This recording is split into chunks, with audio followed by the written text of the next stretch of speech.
2023 wasn't a good year for the Carolina Panthers, but I'm trying to make 2024 a better one for myself. Get started on your resolutions with Factor so you're ready for the new year.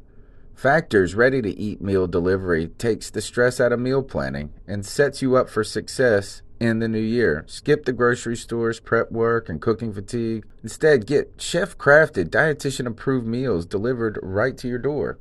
With over 35 meals to choose from per week, including keto options, calorie smart, vegan plus veggie, and more, plus over 55 weekly add-ons, you'll have a ton of nutritious and flavorful options to kickstart your resolutions. Skip that overpriced takeout trap. Factor is cheaper and way more delicious than takeout. Get chef-crafted, restaurant-quality meals delivered right to your door, and they're ready to heat and eat in just 2 minutes, which means more time for you. Head to factormeals.com/C350 and use the promo code C350 to get 50% off. That's code C350 at factormeals.com/C350 to get 50% off. Looking for a fun way to win up to 25 times your money this basketball season? Test your skills on Prize Picks, the most exciting way to play daily fantasy sports. Just select 2 or more players, pick more or less on their projected stats, and place your entry. You could turn $10 into $250. Right now, Prize Picks will match your first deposit up to $100. Just visit prizepicks.com/fan and use code FAN. That's code FAN at prizepicks.com/fan. Must be present in certain states. Visit prizepicks.com for restrictions and details. I'm in a pissed off mood, have man. an insatiable thirst for Panthers news and opinions. Only one podcast we're live. roars ferociously. Nice. It's the C3 Panthers podcast. Nice. What's the deal, Panther fans? I'll tell you what the deal is. The Panthers getting smoked. 51-13. San Francisco 49ers extend their unbeaten streak to 7 at the Panthers' expense. It was ugly. It was ugly on offense, on defense. Kyle Allen was ugly. Everybody was ugly. But thank God you're tuning in to the longest-running Panthers podcast out there and the hottest, littest post-game show there is, the C3 Panthers post-game show. I'm here hanging out with my man, Cody Lashney, my co-host. How you doing? Tony Dunn, I've been better. And you know what? I'm kind of really not even too mad because it reaffirmed something I already knew. One, Cam Newton is the heart and soul of this football team, and that has never at any point in time been in question. And number 2, we have some basic bitch coaches that just got out-schemed, out-game planned, out everything. And I'm here to talk about it with the best chat room in Panthers YouTube. Dakota Tumbleton, Russ Gold, Pigskin Pete, my brother, Nirvash, Underground West, Tony Dunn, and nothing to it but to do it, brother. Let's roll. All right, man. Hopefully the audio is good. I want to make sure because every week, the audio sucks. In one way, one mic will be great. The other one will suck. But you know who doesn't suck? And that's CK. My man coming back. This game sucked, didn't it, CK? It was awful. Gosh, man, how do we handle this? I mean, there's no other way to handle it than just accept it, man. We just got our ass whooped. And at the end of the day, we have a good get-right game next week against the Titans. So, just kind of go through what we see and just move on and just forget this game ever existed. The only upside is the Saints still have to play the 49ers. So, Greg, you're here too to help us. This is therapy. It's therapy for Panther Nation. The Bat Daddy 52, almost 52 points they put up against us. Yeah, man, I need some therapy, guys. I almost messaged y'all and told you I just couldn't make the show tonight because I was just so embarrassed about what's going on. Like it is hurting me right now. It's just hurting me right now, man, to even talk about this kind of stuff. Not to mention the fact they cost me about $2,000 today losing that game. But man, it's a joke. And Cody, I can't wait to get into you with this about the coaching because this was not coaching. This was lack of execution. Let's go. By all players. I'm on the hill and I have my swords. I have my AK-47s and I'm shooting bullets at everyone, dude. Let's go. I'm ready, man. I'm ready. This is lack of execution by everybody in every aspect of the game. Hey, I'm not saying that wasn't there. I'm saying that when your eyes tell you something, believe it. And whenever you see the Carolina Panthers on primetime football, you know they're about to get their ass whipped. And if that isn't on coaching, I don't fucking know what is. I don't know what. Anytime the Carolina Panthers are on primetime television, we know that we're about to get shut down. Because it doesn't matter if it's coming off a bye or whatever it is. In the biggest moments, this team flops like a fish. And if that isn't on coaching, none of us thought that the Carolina Panthers were a bad football team. None of the players that we have are bad players. So why is it today we played so They played bad. They played bad. They played bad. Yeah, you and can't whose blame it on fault coaching, is man. that, though? Well, it's everyone's fault. It's the players' fault. They played bad. It's the players' fault. That's who you blame it on. The players. If you notice, our defensive line never had a chance to pin their ears back and get after the quarterback. Because they ran all over us. Right. Because they ran the hell. Kyle Shanahan out-game planned us on every single level from front to back. With misdirection, with moving offensive line. North Turner is not capable of doing what Kyle Shanahan did to us today. Okay, Cody, real quick. Lord. There are many times in the game where we watch a game and we look at it and we see Luke Kuechly and we're like, oh, man, look at what he's doing. He's reading the play. He knows exactly what to do. And we blame that on him, not coaching. We blame that on him, not coaching. So when it doesn't happen, do we not blame it on Luke Kuechly for not reading the play right? We can't go straight to coaching when we give Luke Kuechly all the praise. Luke was exhausted out there. Luke was running around chasing their offense. Everybody was exhausted. Everybody was chasing Tevin Coleman. They should have been exhausted. We just came off a bye week. All right. Kyle Shanahan knows how to use his personnel. Let me tell you, Kyle Shanahan would not have made our defense play better today. Right. I agree. 100%. He would not have made our defense play better today. A better head coach would have. But Kyle Shanahan doesn't have nothing to do with the defense. All right, here, we're going to get into all of that. Don't you worry. We've got a lot because we are divided, it seems.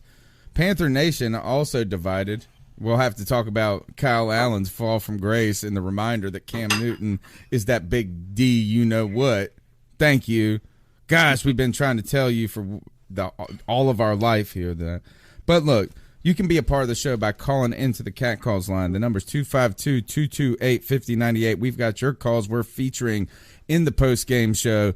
Don't worry. I know there's going to be a battle there. Also, go ahead and battle to help Panther Nation grow despite this loss by smashing the thumbs up button and subscribing to the podcast. And don't forget that halfway through the season, the Panthers were 6.5-point underdogs, and they did not cover. Oh, my gosh. No. And you should not have taken the under. I think that's what we said in the past game. You should take the Panthers and the under, but that's not how it happened. But if you were going to try to make up for that loss today, you should go to mybookie.ag, where you can actually put your smarts in, not my smarts, your smarts in. Be sure to use the promo code OVERTIME. It will get you a double your bonus or double your deposit for first-time players.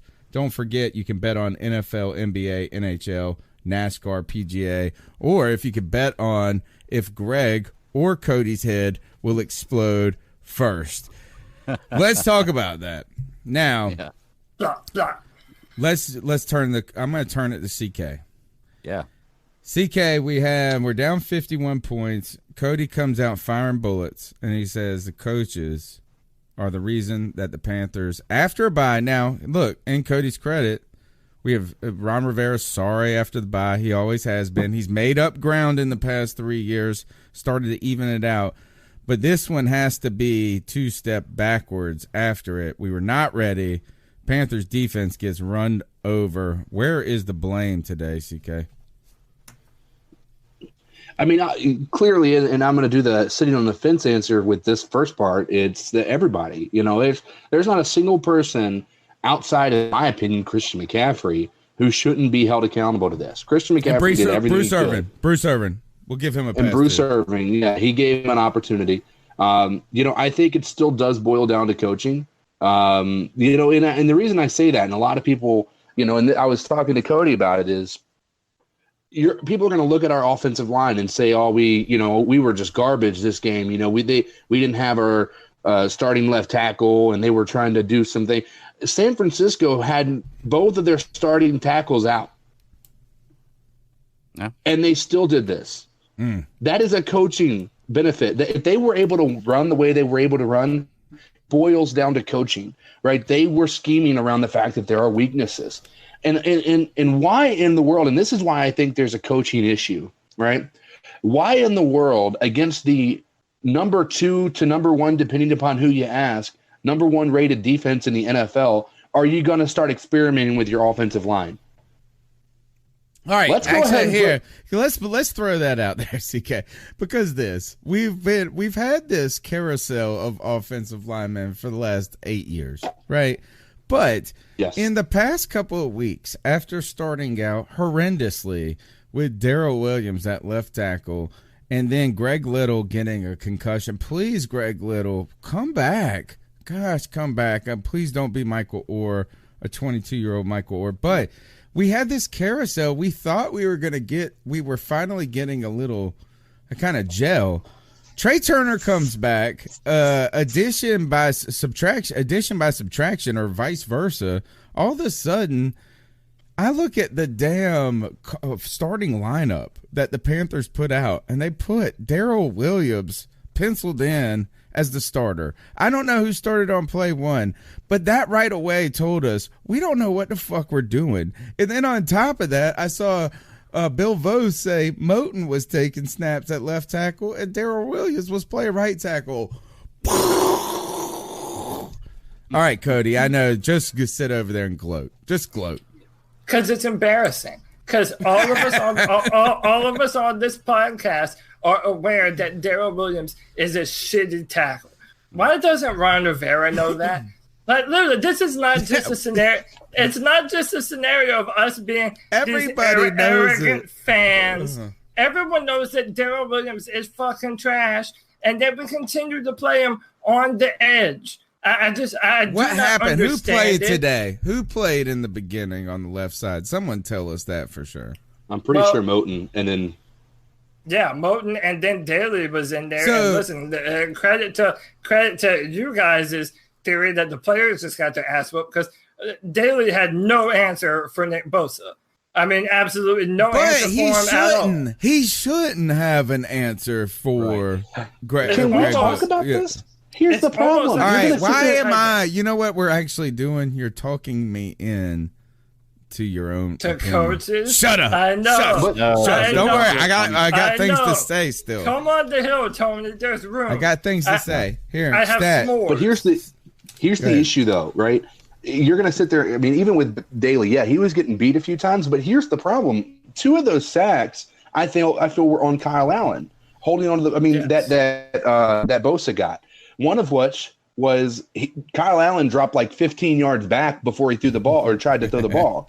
Like, why are you dropping back? So you're a pocket passer. You're not a mobile quarterback. You got to be able to give them an opportunity to push that edge rusher around you and create a circle around you, create that bubble. Now, the other one is Kyle Allen held on to the ball too long and started to act like Cam Newton and run out of the pocket. And guess who caught him? Bosa, right? And Armstead did the same thing, I think, on one of them. It's embarrassing because you're going to look at that and you're going to say, oh, that's not on Kyle Allen. He's got this many. He got sacked 7 times. Well, the majority of those sacks are his fault. Okay. You're making the argument right there. I do want to say this. Can I just, Greg, real quick, is that when Kyle Allen dropped back, like you said today, and then was trying to step up and then was getting a little harassed, you saw the difference between like 4.55 speed and 4.4 speed of Cam. I have a question. You know what I'm saying? Like Cam's two steps ahead of that. But I do want to point out this Stat Daddy, because we got to give the mic to Greg in a second. But I do want to say this is because I stole your mojo, Greg. I'm Stat Daddy tonight. The Panthers have been terrible against the run. We're 22nd in the league before we went into this game. You know we're at the bottom. Listen to this. In week 1, we gave up 166 yards against the Rams.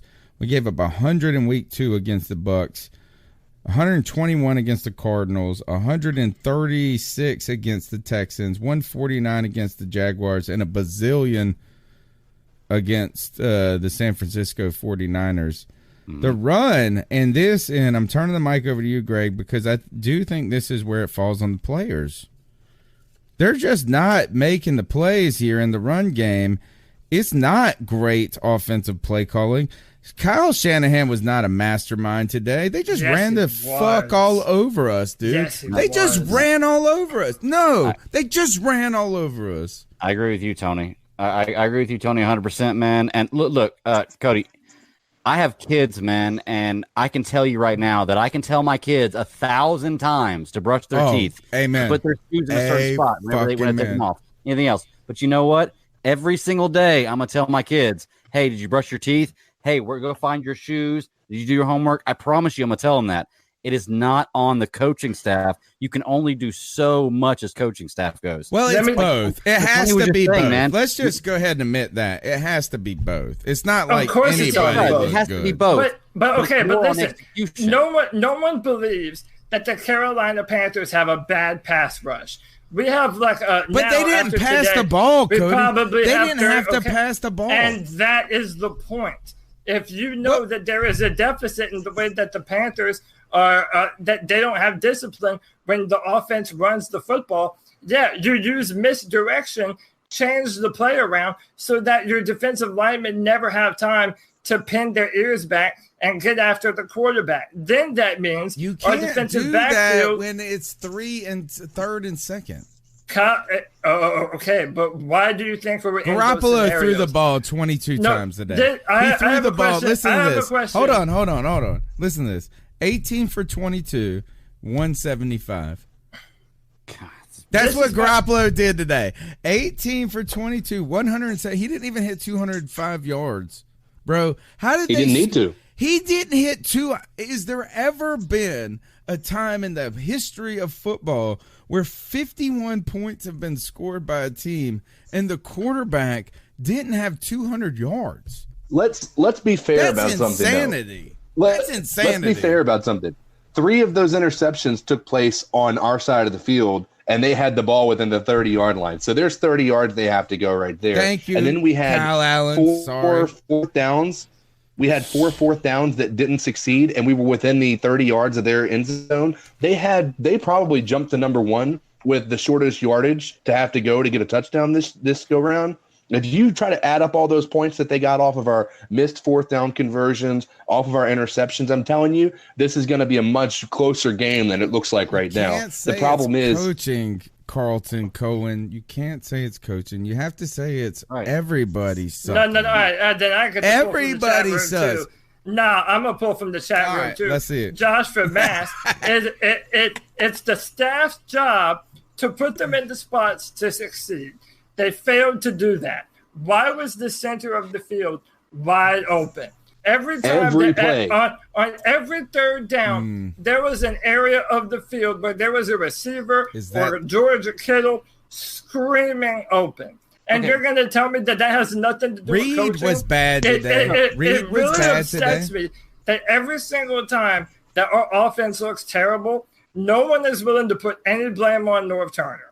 Now, Kyle Allen was terrible today, and the side story, even though to most others it would be why the main do you want to blame Norv Turner? Why do you want to blame Norv Turner for Kyle Allen's How about this? The 49ers don't have better offensive personnel than us. But that's why did they look so much better? Well, because our defense played like shit. And we were just letting them drop back against bad offensive linemen that were playing in the wrong spots. They didn't drop back. He only threw 22 times. I'm talking about Kyle Allen. Even when we did throw, whenever their we threw defense, the football, because let's talk about their defense. Drop him back. That's what we should say. And our offensive line is not. We have guys that are playing out of position because Ron Rivera can't evaluate talent enough to know who's better at the right positions. I'm not absolving our players, but if anyone thinks that our coaches aren't responsible for every time we're on television in front of the world that we just shit the bed like that, and the coaches have no responsibility? What are we talking about? No. Of course, it's on the coaches. Cody. Yeah, while I'll good for you, Cody. Way to bring while it. I'll agree with you, you can't absolve the coaches of everything because you're right. There is some blame to put on the coaches. Okay, There's a whole lot of blame to put on. You can listen to players and interviews talk, and they talk about all the time how it's on them. Look, as a coach, I can tell you 1,000 times. What else are they supposed to say? Here, Cody. Look, I'm saying, as a coach, I can tell you 1,000 times. Get your comment in, then we're going to the calls. Can y'all hear me? Yeah, go ahead. Get your comment because you said you wanted the mic. So take the mic, and then we're going to the calls after this. Okay, I'll say as a coach, dude, I can tell you 1,000 times to run 7 yards and then run an in route. Okay, but if you run 6.5 and then an in route, you run 7.5 and run an in route. That's not the coach's fault. Okay, it doesn't happen like that. There's got to be some culpability for the players. Okay, just because you didn't execute does not mean the coach didn't call the right call. Sometimes you just don't execute. Sometimes you get fooled. Sometimes you get your ass whooped by 51 points, like we did today. Oh, no, sometimes you don't get whooped by 51 points. Here, I think the credence to the coach's argument, very simply, is this. And it's the same credence to the player's argument, is 51 damn points. 51 damn points, man. Nobody did anything good today. Nobody did any good. And you know what?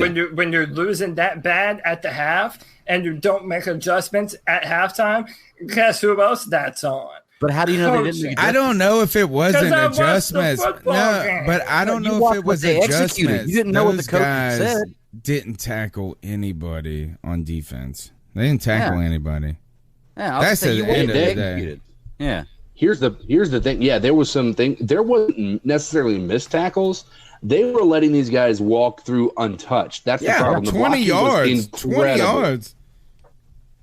The blocking was incredible, which is why I think this does fall on coaching, right? Yes. You think about, if you think about this, look at this. They had no offensive line. If you think of their talent on their offensive line, it wasn't there, right? They're missing their 2 starting left tackles. In our world, that means people are going to be dead at the end of the game, right? So if you look at it from that perspective, and if people are able to get 20 yards down the field with nobody touching them, tell me how in the world that doesn't fall on them being elitely coached, right? There's an elite coach on the other end of the phone or other end of the field who's making these blocking schemes, creating these schemes up with their offensive plays that are allowing people to just jet down the field without being touched. And when you get to that secondary and that second level, guess what happens? It's a lot harder to tackle somebody when you're by yourself as Trey Boston. No, right? Yeah, it's very difficult, argument, man. That you can't say that them doing that doesn't come to great execution of the play. Right. Can I put in this one idea? Here, I'm overriding, Cody. I'm overriding. Fine, Tony.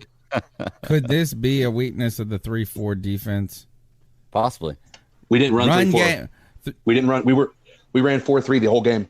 Why though? Why would we run 4-3 the whole game? The entire game. Well, I just feel like 3-4s are more susceptible to running. But no, okay. it's not. It's not a weakness. It's not a weakness. It's not a weakness of the 3-4. When you have 2 weeks, I want to drive this home. We had 14 days to prepare for the San Francisco 49ers, and our fundamentals went out the window.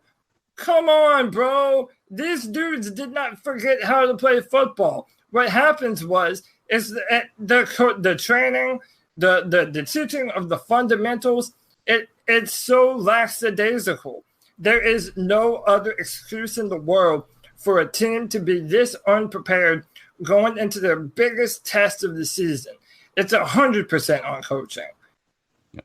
Well, the only thing I've got to say about that is I know that if Cam Newton was in the game, we would not say it's 100% on coaching. If Cam Newton had the 3 interceptions and the 7 sacks and everything that Kyle Allen had, we'd be all over him right now about what happened and not talking about the coaching. So why are we not on Kyle Allen for that? Are we giving him? I think we are. I think Cody misspoke. I think Cody misspoke when he said 100% on coaching. I think there's a clear 70-30. Okay. Like I don't think Cody really means that everything falls on coaching. Right. I think just there's meant the unpreparedness. Yeah. I'll give you that. Right. It's the lion's share, is everybody, I want to thank Ross Gould for supporting the show, as well as the the Den Mama, Susan Deans. Thank you for supporting the C3 Panthers podcast. You can be a part of the show by calling in to the Cat Calls line. Numbers 252-228-5098. And CK, what you said, we're how many weeks away before we're going to a Panthers game? 3 weeks. 3 weeks. Who are we going to see? Yep. I believe it's the Seahawks first. We're going to go see the Seahawks, who are also a pretty solid team coming out of the NFC West. And if you want to join us at that game, you should check out Vivid Seats. Vivid Seats is the place to go for your tickets to the events you want to go to. You can sort by price, look for seats in section, row, choice, get the lowest price seats, or you can move on down and upgrade using the Vivid Seats Rewards loyalty program. Don't forget to use the Overtime promo code, and you can receive a discount of up to $100 on your first purchase of Vivid Seats.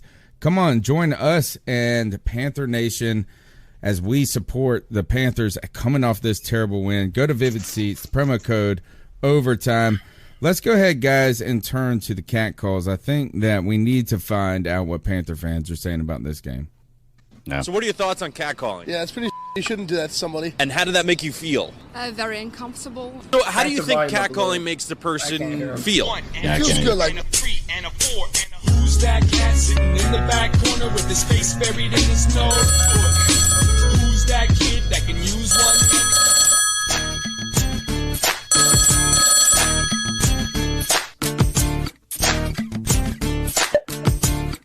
This is G-Baby from Utah. Hey, Tony, we can't hear him. You can't hear him at all? We can hear like something through your headphones. Yeah, it's way too low. We can't hear anything. Whoa. What do you mean you can't hear him? Wait, it's like they're mice. It's so low. All right. It sounds like we can hear it through your headphones. Yeah, I did hear him on the YouTube video. I just didn't hear it through You us. can't hear him. All right. So is that a coaching or an execution problem? Oh, that's coaching. Do both. All right, here. While I figure out the audio, guys, Cody, I'm passing the mic to you to continue the show. Yeah, so listen, I mean, if I'm right, I'm right. If I'm wrong, I'm wrong. I think the chat room has kind of echoed a lot of the same sentiments that I've seen. A lot of it, the misdirection that San Francisco was able to use, it really did a number on our defense. And I think that is one of the biggest problems that you saw in this game. The fundamental things, and this is why I'm harping on the coaches so much. It's like you're always having to cover fundamentals. You can't just install your game plan. You have to constantly drive home the fundamentals. Well, we're not tackling. We're leaving areas of the field wide open. It doesn't seem like if you had to guess what the game plan was for the Carolina Panthers today, just based off of what you saw on offense, what do you think it was? Because we didn't decide if we were a running football team or a throwing football team. Yeah. So I think that also stems from a failure to stop them on our defense, right? I think there's a failure there because now all of a sudden, I think the game plan, and I think many would agree, if you play from behind against this defensive line, you're in trouble because you're going to end up being forced into passing situations. And when you allow them to pin their ears back and get after the football, it's game over at that point in time. And we went down in the first quarter 21-3. I mean, that is not a great place to be playing from at the first quarter. Yeah. That's my personal opinion. I think our game plan was let's establish a good running game. And had that not happened, had that first drive going down the field and actually them allowing them or our defense allowing them to score a touchdown on the first drive, had that not happened, then maybe we would see something completely different. But even when you think about the points that we scored, every single point that we scored is off of either the interception or off of the safety. Right. Those are the points that we scored, and that safety set up a very short field, which was when we were at the 45, our own 45, so we had 55 yards to go. that every point, that means our offense isn't effective. So I think our game plan was to have the run game established. It just never happened because we were playing from behind. The Ken 867 on YouTube says Shanahan ran circles around our coaching staff. Norv didn't come out with anything to confuse their defense. Our defensive line couldn't push in on them. And that's kind of my point, and it's what you just said, Cody. You can't allow – so we allowed them to pin their ears back. Okay, well, then that's a simple retort. Well, how did you not allow them to do that? And you have to do what Kyle Shanahan did. We said before this game that the Panthers and the 49ers were mirror football teams because we resembled each other a lot.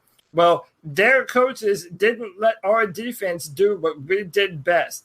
Get after the quarterback and allow your defensive backfield to play fast. We couldn't do any of those things. So then our defense stayed on the field. And then on offense, we had no identity. We weren't a running football team. We weren't a passing football team.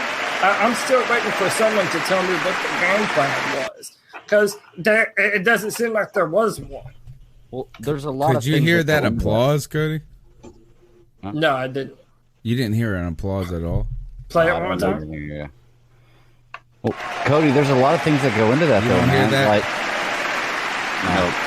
I barely, but just barely hear it. All right, hold on. All right, keep going. You spoke it into existence, Tony. Okay. Well, real quick, Cody, there's a lot of things that go into that, though, man. I see the problem. All right, go ahead. Keep going.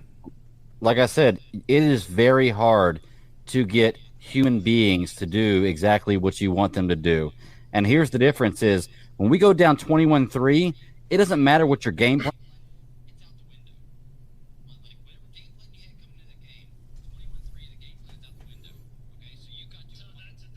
Hold on. Oh, I got to pause and ask you guys something. Did you hear your audio looping for a second? No? Okay. How about this?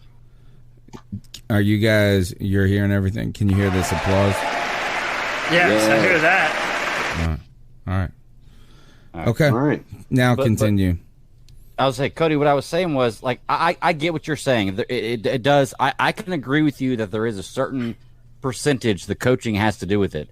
But coaching human beings to do what you want them to do, especially 11 of them at one time, is very, very difficult, especially when they have to react to things. Okay? Once you go down 21-3, your entire game plan changes. Okay? And I don't want to hear about how, we didn't execute because tell that to the Patriots. This and that. They're the number one defense in the NFL for a reason. Okay? Like, we don't have a great offensive line. They're going to execute against us. I agree we should have adjusted and tried to figure out how to do that, but how do you know they didn't?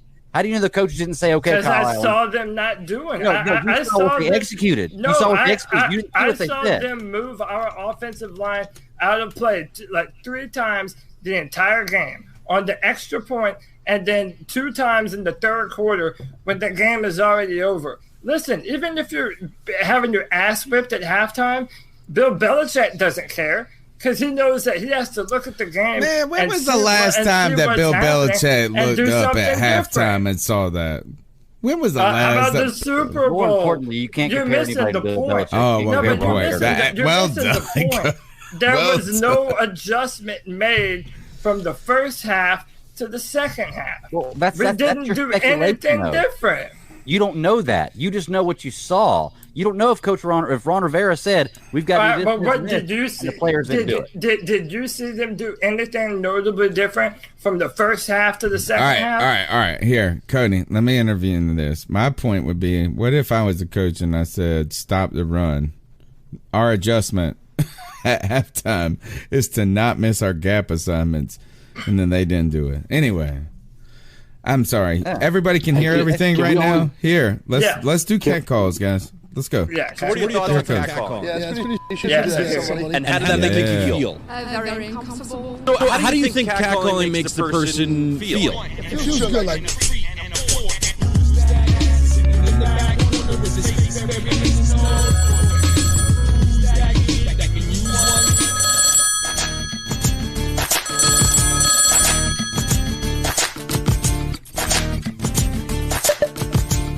This is G-Baby from Utah. I got a lot to fucking say. I got a lot to motherfucking say. What the narrative is going to be? Tony, there's an echo, dude, on the YouTube. All right, I got it. Sites and TV shows. Oh my God, the Panthers need Cam Newton. Like, get the fuck out of here. Keep that fucking same smoke when my motherfucking boy comes back. No, we I don't don't give a fuck. I know. Don't worry. You can't. They can. Hold on one second. I can fix it. He's talking shit about Carolina. Y'all wanted to throw our fucking franchise QB in the fucking dumpster. You were treating this man like he's a shit underneath your fucking big toe. The fuck out of here. And y'all want to trade Cam Newton? Are you fucking crazy? I can't even finish the fourth quarter. I had to leave to come to the grocery store and get some beer. And then I'm going to go to Smokers Delight and buy No, go back. I know, I got you. Hold on, I think I fixed it for everybody. Let's talk about this. You got it now? Oh my God. He's not the one. Trade him. Fuck y'all. I'm sick of that shit, man. I've been hearing this shit all fucking season. At work, wherever I go, I got my fucking big ass Panther jacket on right now, so people know who the fuck I'm repping. But Kyle fucking Allen needs to get the fuck out of Carolina. You know who we need to trade for? Why don't we go trade for Trent Williams? Why the fuck not? Because Darryl Williams, I don't know if you guys noticed, but he was in the starting lineup and they fucking yanked his bum ass. And now Dennis Daly's starting at left tackle. So what the hell are we going to do with that? And now Darius Wright, I don't know if he's going to come back. We need a fucking receiver, we need a DP, and we need a left tackle. And we need to make these moves before fucking Tuesday. Period. Because guess what, ladies and gentlemen? The fucking Saints won again. And now they're still 7-1. That's not fucking good. Still echo right now? That's not good at all. They said we're good. good. Some wins. Cam needs to get his ass back. We need Cam back. And my God, I don't even know what else to say, fellas. I really don't. Like, this is pathetic. I honestly thought we had a chance. But my God, when you turn the fucking ball over, dude looks like he's seeing fucking ghosts. Fuck the ghosts. He looks like he's seeing demons. He's got Cam Newton on his fucking heels. And I knew this shit was going to happen. All right. So, intermittent call right there. It wasn't intermittent for the call. It was just intermittent for y'all. Well, how about this? Let's play the next call, guys, and then we'll come back to it. We'll play in a couple of calls, we'll come back to the angry call. What do you think? Sounds good. All right. Let's see who we got next. Like I was just saying, I knew this shit was gonna happen. Wait, no, it's him. It's him again. All right, we're gonna come back. We're coming back to you, brother. Don't worry. Hey guys, what's up? This is Dakota from South Carolina. Listen, y'all. What's up, Dakota? My man. We've always been my dude right after here. the bye, but this is I love good coaching. And people are getting it twisted out here. Yeah, we got Allen in here, and he's stinking it up right now. But he's a backup quarterback. You know, we got Cam. He coming back. I'm fucking this call all up. But Cam gonna be coming back next week, y'all. We got this. Keep pounding. All right, so here, Cam coming back next week. What does that make for us, Cody? Listen, it's. I kind of already mentioned it. Is it cover for the coaches? Is it cover for the coaches?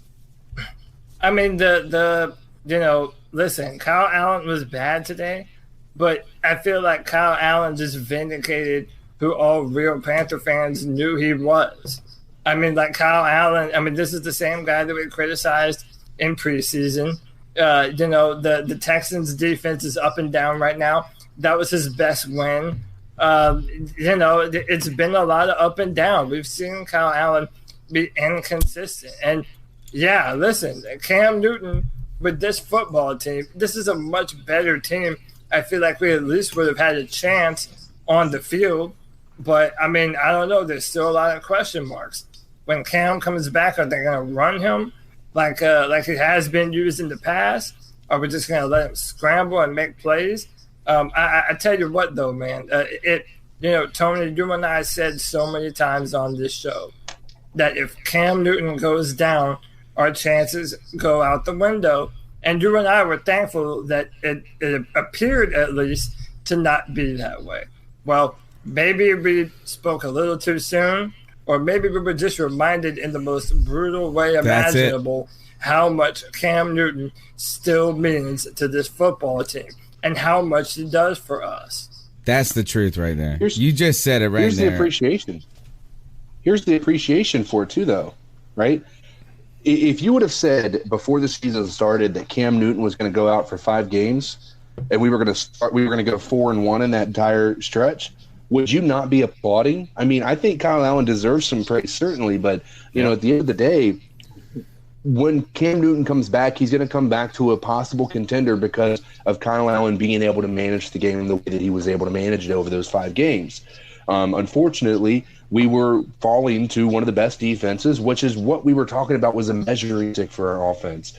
So, I think we saw what we have, and I think now we can appreciate that Cam Newton offers a level of dynamic play that we haven't seen from Kyle Allen or from Cam Newton, for that matter, for the past 8 games, that he's played. So I'm tired of the infographics that are going to use Cam Newton's last 8 games as a measuring stick, because it's clear and obvious that he was hurt not only for those 7 games last year, or 6 games last year, but the 2 games this year. So let's go ahead and throw those out the window and let's talk about a healthy Cam Newton and see where it goes from here. Yeah. Well, for me, man, I want to see all the people in the chat room and all the people online and sports commentators and everything. I want to see what they say about Kyle Allen now, because I was hearing a lot of Kyle Allen screams before this week. I was hearing a lot of Kyle Allen screams, trade Cam Newton, this and that. CK, you brought up the best thread of people talking about how in one phrase they'll say Cam Newton's garbage, and the next they'll say trade him to Chicago. He'd be a great trade for Chicago and all this kind of stuff. But I don't see anybody screaming Kyle Allen now. So where are all these Kyle Allen supporters the day after he gets his ass whooped? And you could say it's play calling, you can say it's execution. For the sake of argument, I'm going to say 50-50. Okay, so that way we can agree to something. I'm going to say 50-50. Kyle Allen did not execute. And guess what? He hasn't executed the entire time he's been there. He's gotten lucky he hasn't thrown an interception. He's had about 1 interception every game dropped. So he should have had at least 1 interception every game. He has not thrown the lights out. I mean, he has not done great. But because he wins, because the game is won, everybody has given him the credit and acted like he is the savior of our team. And today it showed that he's not. And we always knew all that. These Kyle Allen defenders and all these people, Cam haters, talk right now. But they won't. We always knew that. And we always knew that. We always knew that we would be saying that. And that's why it's almost like the coaching debate is more interesting for me. Because, one, that's going to matter, too, when Cam Newton comes back. But it's Kyle Allen. He did, even after today, he did what we asked him to do. He floated a football team. He kept us alive. That is all Kyle Allen was ever supposed to be able to do at the height of the expectations. We did also credit the coaches a lot in that process, did we not? Over the past 3 weeks, we had to say, look, man, credit to Ron Rivera, credit these guys for making this happen. Yeah. I was never fooled, man. And I've been on that criticism. When the Panthers win, but listen, I don't care if I sound like an old goat. Dude, when the Panthers win, our offensive line and our defensive line kicks ass and everything falls into place. But by the way, today, Ron Rivera himself is on my side. Ron Rivera says, I'm not going to put the blame on anybody but myself. That's a direct quote.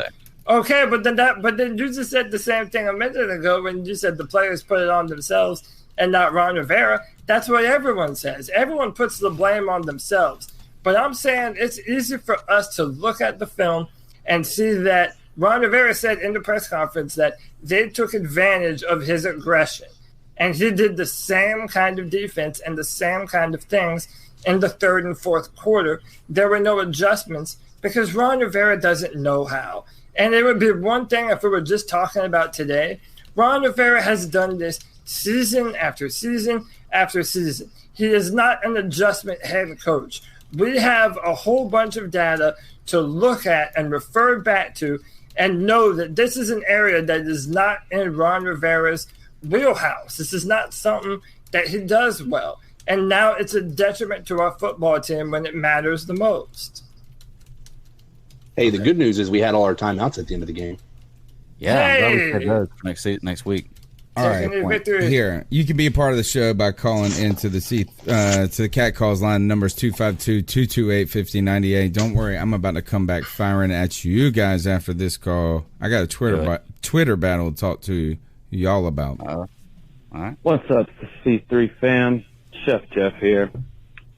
Well, let's take this opportunity to tell all the people out there that thought that Kyle Allen was the answer and that he's our new franchise quarterback and that we can just go ahead and trade Cam Newton.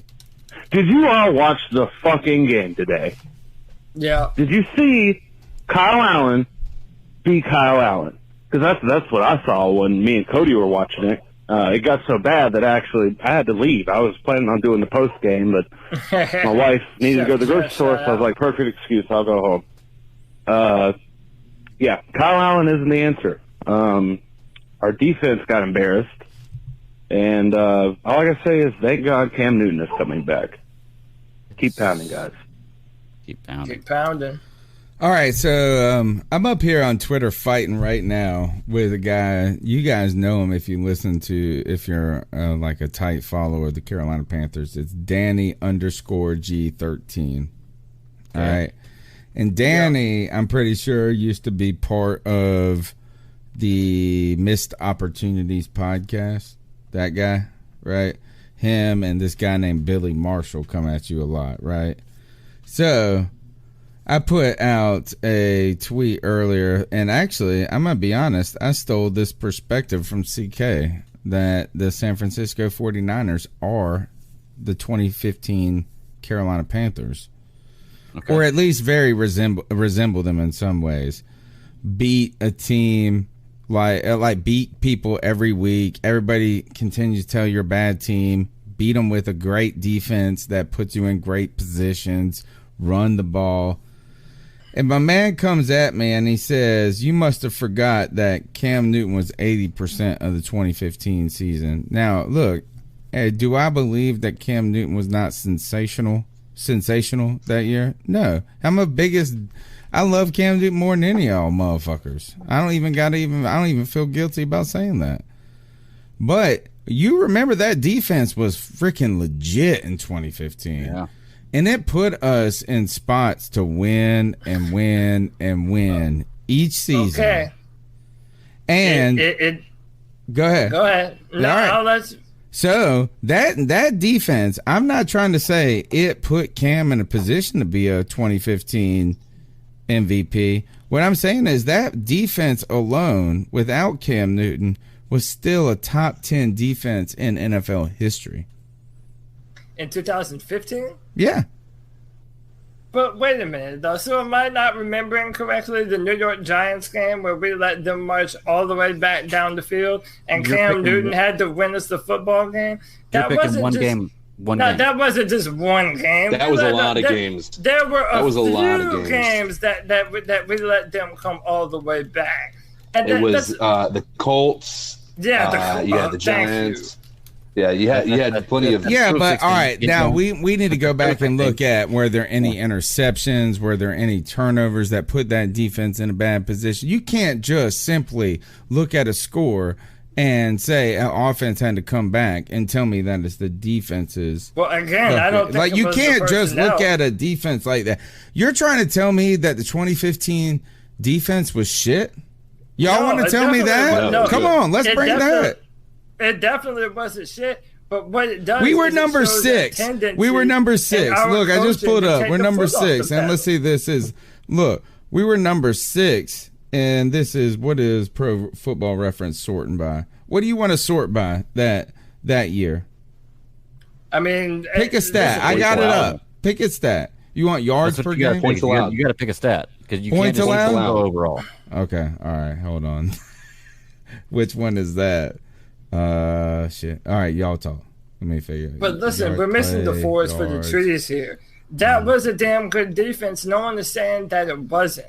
But when there is a tendency for teams to, when you have a victory, listen, we're not called the Cardiac Cats for no reason at all. We'll be dominating a football game, and then we'll let a team come back into the football game. And listen, we've had incredible defensive players on our football team. That is indicative of coaching. We don't put our foot on the gas. We were 6 in points allowed. We were 6 in points allowed that year. I've been saying this for as long as I've been on the show, and for as long as I can remember being a Panthers fan. And Ron Rivera. It's the same tendencies year after year after year after year, but then we just want to dismiss them and say, oh, well, our players didn't do their job today. Well, yeah, no shit, but the coaches didn't help them either. And the coaches never do help them in these scenarios. But the coaches can only do so much, man. Cody, I can tell you every day to eat 3 carrots. I can tell you every day to eat 3 carrots, but I can't make you do it. But I can't put them in your mouth, and I can't make you chew them up. There is no other sport. There is no other team sport that is played where coaching is more important than in football. Coaching is everything. All right. Can I put this up? I have no idea what this is going to say, but I just Googled a story, and the title is "Comparing the 1985 Bears to the 2015 Panthers." Not even close. Bears were better.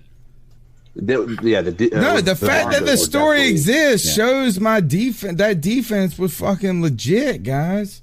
You guys are shitting on.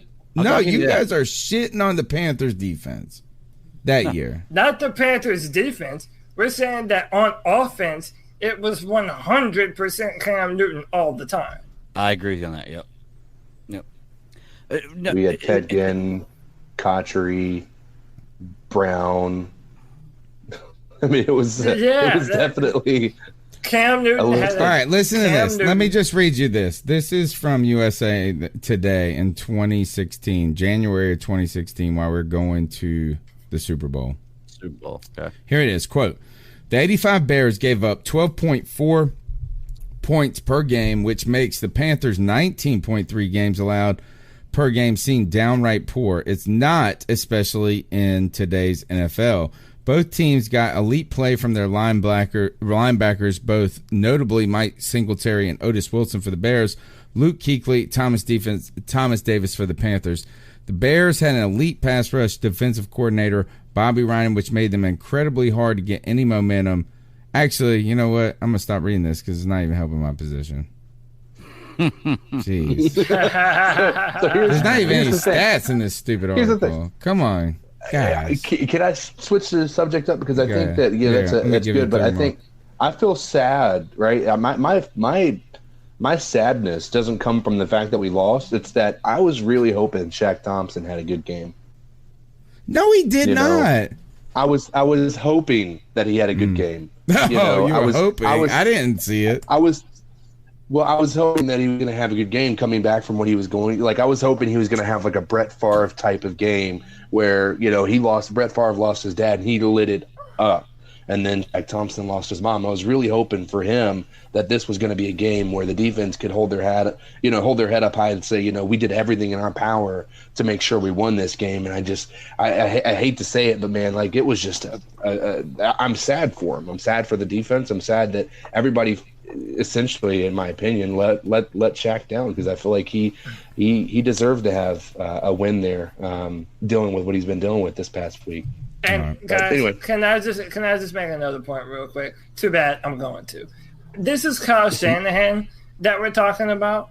Kyle Shanahan and Ron Rivera have a history with each other. So it's not like Ron Rivera doesn't know what Kyle Shanahan wants to do.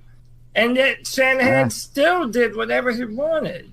Like, this is what – look, I feel like the wires are getting crossed here. I'm not saying that our players didn't get absolutely beat to shit today, because that's obvious to anyone that was watching. But what I'm saying is there are ways to mitigate the damage being done to your football team, and Ron Rivera and Norv Turner don't know how to do that. What could they have done then? Yeah, that's what I want to know. That's a good point. What could we have done? Okay, what could they have done to mitigate if you know that Kyle Allen is throwing interceptions directly to Richard Sherman, why not commit to a run game? Why not? Because we're down 40 points on more pull plays. Because we're down 40 points. We're down 40 points. You can't switch to a run game when you're down 40 points. Why didn't they do that in the first and second quarter? You have one of the best running backs in the NFL. Don't let the defensive line pin their ears back. Use your guards to pull and get extra blockers on the outside. We have Curtis Samuel and DJ Moore. Norv Turner was using the misdirection to great effect last year. Why is he not doing that anymore? Well, Why Cody, is that not a legitimate question? Well, Cody, you want to talk about adjustments, and like you said, we should have ran the ball if the pass wasn't going. Well, we can't run the ball when we're down 40 points. But if we give Christian McCaffrey the ball the first 2 quarters, and he's getting stuffed because we're against the best running defense in the NFL, and we don't pass, then you get mad that he's not adjusting because he's running the ball and we're not executing. Why are we playing? If we do pass and we don't score passing, then you say we should run the ball. Like, it's a no-win situation. Like, no matter what we do, if we fail, they didn't commit to. They failed because they didn't fully commit to either one of them. And by the way, how come on third down we're always in zone coverage? I agree with you on that. We're always in zone coverage, even though we drafted personnel that was better in man coverage, and now we know that Bradbury is a better man corner than he is a zone corner. And yet on third down, when they need 5 yards, because all Kyle Shanahan needs is 5 yards, Shanahan is fine with a 3rd and 5. We're playing zone on third down? Come on, man. That's a game plan mistake. This is a bad – it's a bad deal. You're listening to the C3 Panthers podcast, or post-game show, should I say. Panthers took a drubbing today. But you can be a part of the show by calling in to the Cat Calls line. The number is 252-228-5098. Let's go to the next call. I think it's the next call anyway. Hello. This is Steve Towns from Austin, Texas. Just watching the game. Special shout out to you guys. Cody Lashley, huge fan. Professor, huge Appreciate fan. you, man. Thank you, brother. Anyways, Kyle Allen, what did he throw? 3 picks. He finally got exposed. He was very one-dimensional. And I hate it had to happen, but that was a huge statement that Cam needs to come back, and he pretty much did all he could do for us. But I'm about to get on Facebook and, argue with those guys a little bit because they get on my nerves. I don't ever want to hear, I'm sorry, the name Kyle Allen again. Cam Newton needs to come back. Anyways, outside of that, keep pounding and keep doing what you guys do. All right, see you guys later. Bye. Appreciate you, man. Get after it, Cody. I mean, listen, I miss Cam Newton like I miss my next breath of air, bro. I need my next breath of air, okay? Tastes good. Dude, tastes good. Listen, there were plays to be had. There were plays to be had in the third and fourth quarter. Our defense was tired, and Kyle Allen could not connect on a pass. You saw it. You saw it, Cody. You saw it. You saw a man that was like, hey, we have watched a guy who has had everything go right for him. And then we saw him today having to play a little under duress. I wouldn't even say that. Well, I wouldn't even say it was. I mean, Cam has been fretting with that his whole life. So if that was Cam, if you would have put Cam back there today, I swear we would have been like, well, the line was kind of all right. I swear to you, he looked like he was under duress. He was doing those different things. And then he was fucking missing. He was missing. He just missed every pass. He missed every deep ball. He missed every comeback. He was like him and the receivers. He was throwing it behind him. He was not that. It was finally this. You finally saw what happens when everything don't go right. Don't forget, folks, today's episode of the C3 Panthers postgame show is brought to you by CBS Sports HQ. brand new streaming sports news network. It's live 24/7 and costs you nothing. That's right. It's sports coverage that always is on and is always free. All you have to do is download the CBS Sports app. It's super easy. And then you drop down menu, check out CBS Sports Q. You don't have to log in or anything. And I tell you, I barely use these apps myself. And then I went to CBS, and it was very simple. And I loved the podcast display. It just kept rolling and rolling. Short, quick, informative information about the sports I was interested in. So don't forget to go and download the CBS Sports app. Check out CBS Sports HQ. No fake debates, just for real sports fans at the great price of absolutely nothing. You don't even have to log in, sign up or anything. Download the CBS Sports app and watch CBS Sports HQ today. Right. Same thing that happened in the Jacksonville game. I mean, Kyle Allen misses a bunch of plays in that game, and like I said, we know that Kyle Allen is a game manager quarterback, but people forget how good Cam Newton is late in the football game and how bad we need him. I'm gonna be honest with you though, this offensive line is still frightening to me when you consider we're going to play some good defensive lines coming up. So, and I have a question for everyone. Think of all the teams that are considered to be perennial contenders. The Patriots, the Packers, Seahawks, you name them. How many times do those teams get 50 points put on them? And then ask why it has happened to us in 2 consecutive seasons. I don't know what else everybody needs to see, man. I really don't. I'll agree with you there that go ahead, Cody. Go ahead, CK. I was going to say, can we at least appreciate that Cam Newton didn't come back this week? Yeah. Thank God. He'd have been traded next week. Thank God. No, he wouldn't have traded. Well, what do you do? That's kind of what I'm kind of interested here. Actually, this might be the realest question of it all. Is did any of you, when we were getting beat to shit like this, wonder, man, can we make it this year? I mean, think about it. The Saints won today. They continue to pull away with the division. Minnesota's surging for, those guys are winning NFC North all the time. Are we really going to make a playoff run? We're going to bring back I think so. Okay. Tell me why. Tell me why this isn't. Did anybody else have that moment of kind of despair? Like, if we didn't win this game, it may be out of reach for us. Because that's how I felt. Greg, before you go right here, I just want to frighten all of us in the name of Halloween real quick. Trill One in the chat room points out that both of those blowouts were in week 8 of the NFL season. Fucking full moon, yo.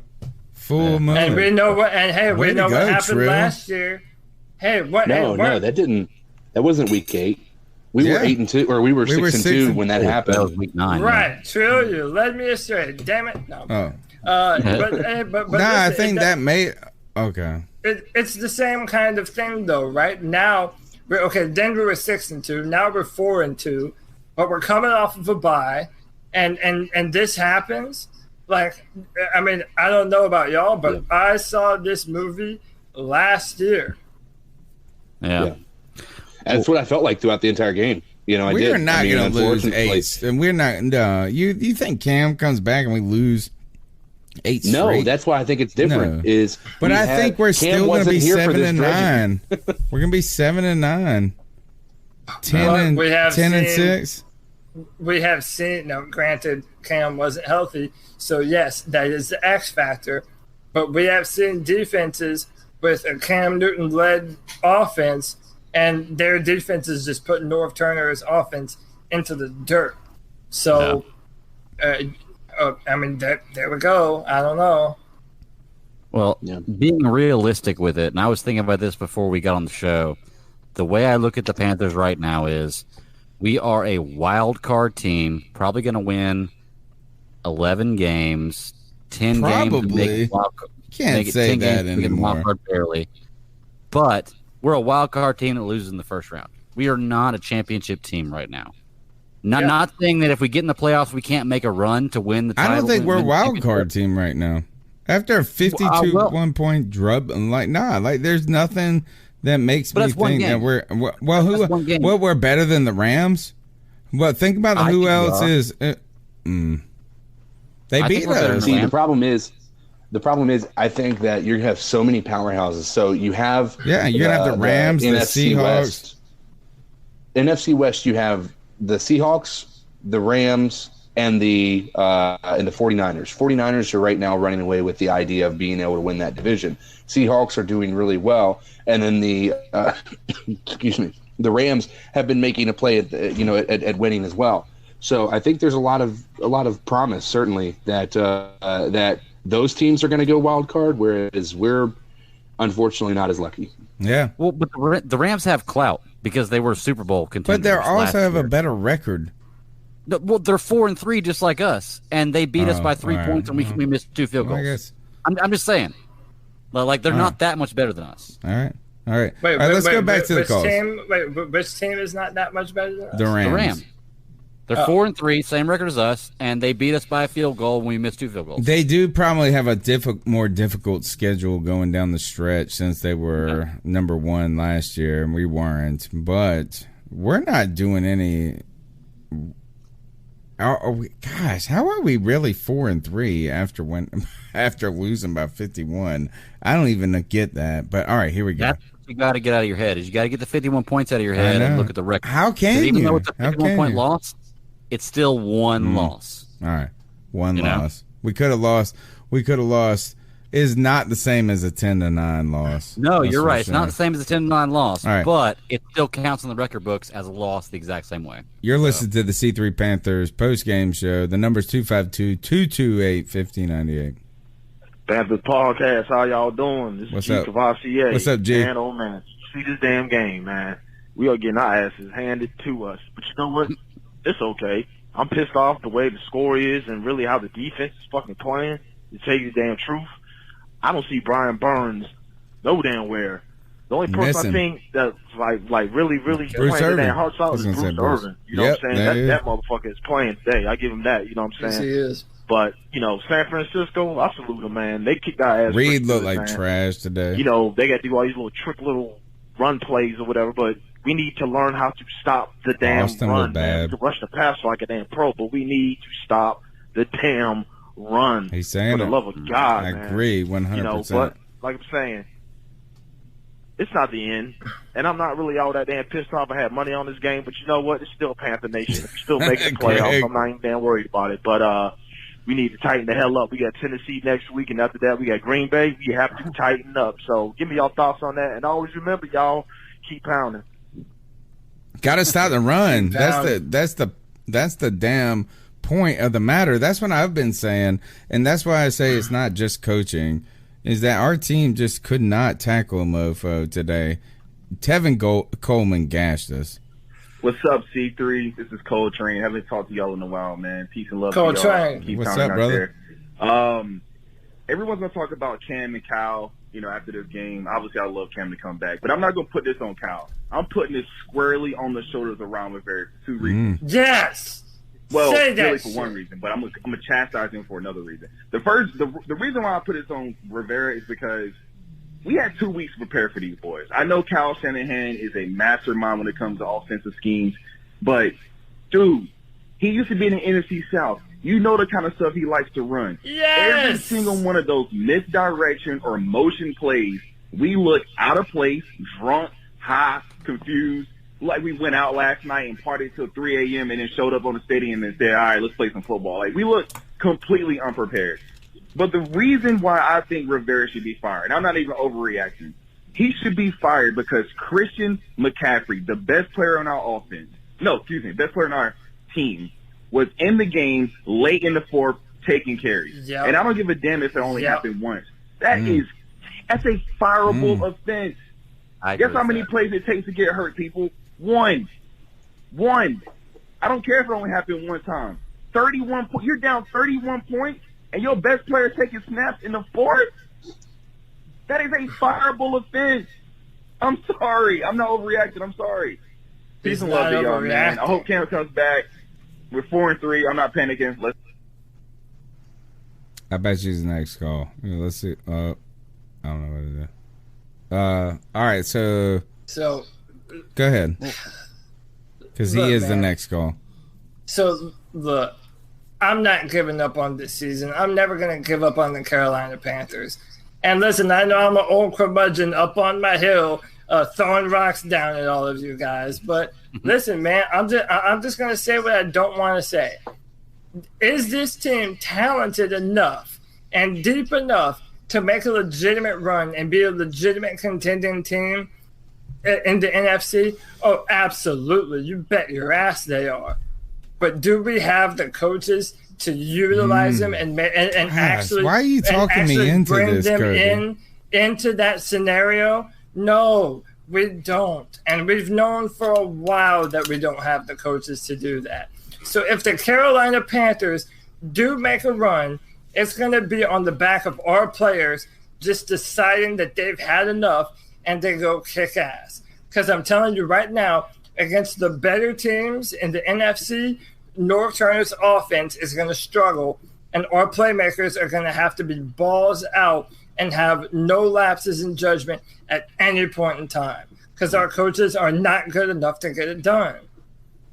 Do you think this was more? So the one thing I get up, I feel like I gravitate towards Greg on this matter, in a way from your perspective, Cody.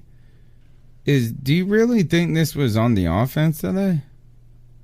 Yes, I think it was a mixture. Oh wow, okay, all right. Yeah, so because hold on. Yes, and I think it was a mixture, not the same answer. Because the question was the offense. So yes, it was. Yeah. Was this the offense that was the problem? We see, yeah, absolutely. I thought the offense was the problem. When you sit there and you see that we got the ball back, we let them on the first drive go down. Our defense didn't succeed on that first drive, right? We came back and we got a 3-and-out. Well, all of a sudden our defense is back on the field. Well, guess what? Luke gets the pick interception, and now we have a really short field to go. And what do? Nothing at all. Nothing at that point in time, and our offense looked very vanilla. We got a field goal, but then from there on out, it was they scored a touchdown because our defense wasn't able to stop them, certainly. But then our offense 3-and-out, and then guess what happens? Our defense back on the field again. Our offense did our defense absolutely no favors because it was not able to sustain a drive. Right. I think we had 4 total first downs by the middle of the third quarter. That's crazy to me. Let me ask you this, okay? So the very first drive that the Niners had, okay, and I made a comment on it that I'm sure Brandon Herbert was going to pick on James Bradbury because the first third down they had, Bradbury had perfect coverage, knocked the ball away. It got thrown up in the air. Kittle got it, first down, and they scored a touchdown on the drive. Now, let's just say by chance Kittle doesn't catch that ball. Okay, and we get the ball back 0-0, and we go score 3 points.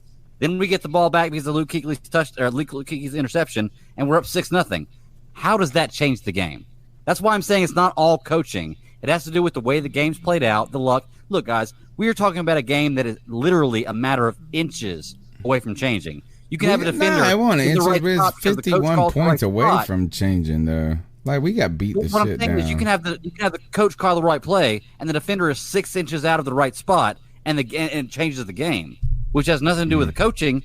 But Greg, you said that it has nothing to do with the coaching. You do realize that it does, though, right? No, it doesn't. If you're not being okay, a player can mess up, but they run installs all week. It's the coach's job to drive into the players that they know their assignments. That they know what they're supposed to be doing. I will. Let me point this out. I am a teacher, and you can bang. You're a teacher and a parent. Yes, I can bang it. But your students aren't. Your students aren't paid. Are not professional athletes. They're are not certainly paid to not. be in your class. Listen, actually, they kind of are if you look at the way funding is. Anyway, let's go to the next call. Let's go to the next call. I'm gonna go to the next call, and then we'll come back to it. Before anybody defend Kyle Allen. I don't care what anybody, Cody, whatever. Y'all can defend that bitch if you want. Step away I do not care. I'm done. First of all, I told y'all that we should keep Cam in. And like I said, if you don't believe me, look at all my tweets. I said we should, when Cam gets healthy, he should be the starter. This is exemplifies why he is a backup. He finally gets some real competition, and he looks atrocious. And y'all gonna say, "Oh, the offensive line in the block." Some of those, sometimes the offensive line got beat, but sometimes he had time to throw. Oh my goodness! Like he overshot Curtis Samuel. He literally threw the goddamn thing straight to Nick Bosa when Nick Bosa was looking at him. How do you do that? Yeah, they were like having a conversation. He was like, "You gonna throw it to me? Throw it to me." Then, oh my God, I cannot. Oh, this Ron Rivera. I've been saying this since like 2 years from now. Running, he should be gone. You walk out with that defense, that atrocity of a defense. They had their third and fourth string getting 40-yard runs. Yeah.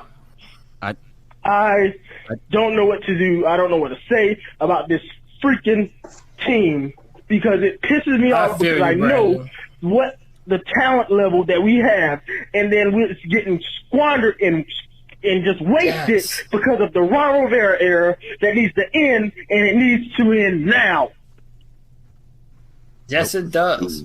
Yes, it does. Can I point out in the same call, like in the same sentence, this guy points out how Kyle Allen throws the ball erratically to a defender and then blames it on Ron Rivera. Like, I'm sorry, but I don't know how you blame what the quarterback executes and his actual throw on Ron Rivera. Like, it's not a remote control car out there. Like, Ron's not sitting on the sidelines with a remote control and hitting the button like a PlayStation, telling him what to do. He tells him what to do. He executes a play. Ultimately, it's the quarterback's decision where he throws the ball. So how do you blame coaching for Kyle Allen throwing the ball to Nick Bosa? But this is okay, but it goes back to what I'm saying. We're not just talking about one game that happened today. Every season, there is a game where our whole team forgets how to play football. Listen, I asked this earlier. I'll ask it. I'll ask it again. Did any of us think that we had a team going into this game that was even capable of putting on this kind of piss-poor performance? Like, what's the deal? Did all of our best players forget how to play football? No, they game planned us. The Niners were a better prepared, better coached football team, and they better utilized their talent against us. If you were to measure their talent versus our talent, dude, we're almost an identical football team. We have pass rushers galore, we have good defenders, and we have a reasonable offense. Listen, me and Brandon disagree on so much all the time, but Brother Herbert and I are in lockstep. We have seen too many of these performances from a Ron Rivera coached football team for us to just say, oh, well, it's an anomaly. The players didn't play well. There's a reason they didn't play well. Well, you know what else I saw from a Ron Rivera coach team? I saw three back-to-back NFC South titles. I saw a 15. We can't use one of those. One of those was a Super Bowl. I saw a Super Bowl appearance. Like you can't just blame everything on the coaching staff. I'm sorry, but it's like I said. I can go out there and drive my car, and I know the speed limit. I know the rules of the road. I know what to do. But I go out there and wreck my car. I can't blame the DMV for not training me right. Guess how many winning seasons Ron Rivera has had in his 9 years as head coach? Winning seasons. We go usually, I have to say probably 4. 3. Okay, so 3 in 9 years. Yeah, okay. In 9 years. What years are those? What year? 2013, 2015, 2017. Should have been that. 2013, 2015, 2017. Should have been 2018, but we're terrible. Well, okay, so that means he has 3. So what? I mean, do the math on that one. He's 3-6 He's 3-6. All I'm saying is your voice can only go so far. Cody, like I said, I can tell you every day you need a carrot at 9 o'clock in the morning, a carrot at 12 o'clock in the afternoon, and a carrot at 4 o'clock in the afternoon. But if you don't do it, you can't blame it on me because you didn't eat your carrots. Well, yeah, because there's a level of. I don't know what eating carrots 3 times a day means, but let's go with the next call because everybody is on Cody's side. Cody Lashney is the favorite person. Everybody always loves Cody. I agree. I'm so jealous. It's because he's better looking than me. Before anybody defends Kyle Allen, I don't care. Is this the same call? Anybody, Cody, whatever. Y'all can defend that. All right, here it is. Yeah, it's the same one. Here it is. Kyle from VA. Oh, I love when they're sad like this. Terrible. I feel terrible too. Kyle Shanahan made Ron Rivera look like he was coaching his son's Pee Wee team. Shanahan was just like, Cody, everybody's just calling up giving Cody props. That was terrible. Offensive line played like shit. Kyle Allen played like shit. I mean, he didn't have much time. But still, I mean, he was just missing players left and right. So, anyone who said Kyle Allen was better than Cam Newton athletically, yeah, I'd like to see. Who said that? No one ever said that. Act like they've never seen a run play before. Athletically, I think Luke Kuechly and Bruce Irvin might have been the only 2 people that showed up today. I didn't see Brian Burns at all. I think our linebackers look. They looked tired. That's what happens when you chase the Kyle Shanahan off. Look this way. It's a lot of that. And I mean, they outplayed us by a lot. We got coached by a lot. And we just weren't ready for it, man. So, who is this Carolina Panthers coming after this? That loss just. I was expecting to win. Honestly, I didn't see a situation where we lost. We just got demolished from inside out. I don't know where we go from here.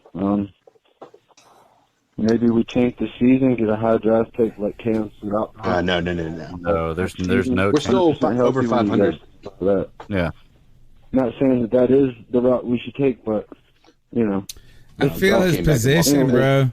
I feel my man's position and like where he's trying to calculate himself to his where we're at. I mean, seriously, and that's what I was saying earlier, guys, is that do you think right now the division, I mean, yeah, maybe you could make a wild run, but the Saints are running away with the division. Wild card's going to be tough. Now you're putting Cam in there. You hope he don't get injured again. Oh, my goodness. Do you really think we're going to legitimately have a playoff shot? Here's my problem. If we don't this year, Cam Newton's not here next year. You think I so? like that. I like that attitude. How about this? If we don't, Cam Newton's not here, nor is Ron Rivera, nor is Marty Herney, nor is everybody. Nor is North Turner. That's a great point. You won the argument, TK. I don't know about Cam Newton. I mean, listen, it depends. So we have to see how he plays going forward. But I mean, listen, everybody, everyone that you just mentioned has to go. I mean, if we end up with another terrible season on our hands, 100% the coaches are going to go. But it depends on how Cam Newton You guys performs. again won the argument tonight. Cody, we're coming back to it. Now we're circling back again. We're circling back to the coaches. Yeah. I mean, listen, okay, look at San Francisco. They had defensive head coaches, but then who did they hire? Kyle Shanahan. Hey, who did the Green Bay Packers hire? Matt LaFleur. Another offensive line coach. Why the Green Bay? Okay, but look at their defense. No, because the point that it is you can have an offensive head coach and still have a badass defense because that head coach knows how to make his offense just enough and be able to game plan around the other team's defense. Carolina doesn't have that. Carolina doesn't have that. We haven't. Norv's supposed to be that, though. Norv's supposed to be that. Norv hasn't been that since he was with the Cowboys. He wasn't that anywhere else. Literally anywhere else. Well, you realize you use that Packers I won't say excuse, that Packers example. The Packers are run by Aaron Rodgers, period. There is no organization that controls anything. They are playing, but they've been run by Aaron Rodgers for years. Exactly, that's what I'm saying. So that is not coaching. Matt LaFleur is not making the Packers better. The fact that the Packers have barely won a few games. So why did Aaron Rodgers put up the best numbers of his career at home in Lambeau under Matt LaFleur? You're talking about one game, right? So why didn't it happen last year? All Matt LaFleur's tenure. If you have a better coach than the coach, if you have an incredible quarterback, they'll bring you all the way to the playoffs, like Cam Newton has done, like Aaron Rodgers has done. But it takes the type of coach to be able to push you over the edge. Why do you think the Saints are the team they are right now? It's less about Drew Brees and way more to do with Sean Payton. Do you think Pete Carroll is that? Yeah, I think Pete Carroll's a way better coach than Ron Rivera. I've heard tons of complaints about Pete Carroll as a head coach from players that play with him that wanted to get out from under him, that he's a horrible coach, that he says the same kind of stuff. He's a winner. He's a winner. He's a winner. Look, here's my thing, Cody. Maybe it's me personally.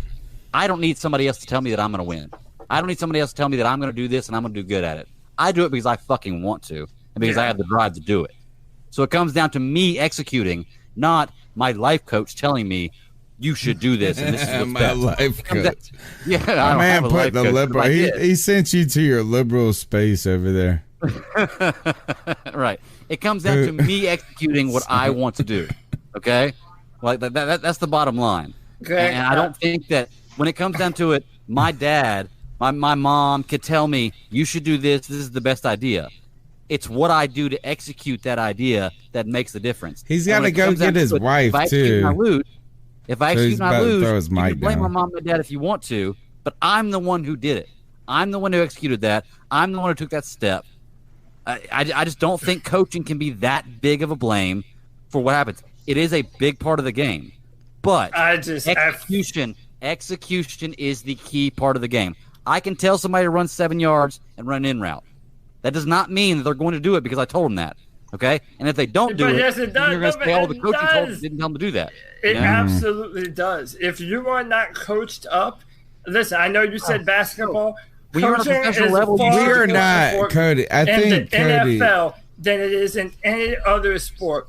You're able to move your players like chess pieces. And that's not true. It's not that easy. Sean Payton has been doing it for how long? How many times had an immense more amount of talent? How many times have the Seattle Seahawks been in the playoffs? Had way more talent all than the time. But that don't have anything with Pete Carroll. Listen, I know. Listen, I don't care. That's not. It's not chess. It's more loose than that, dude.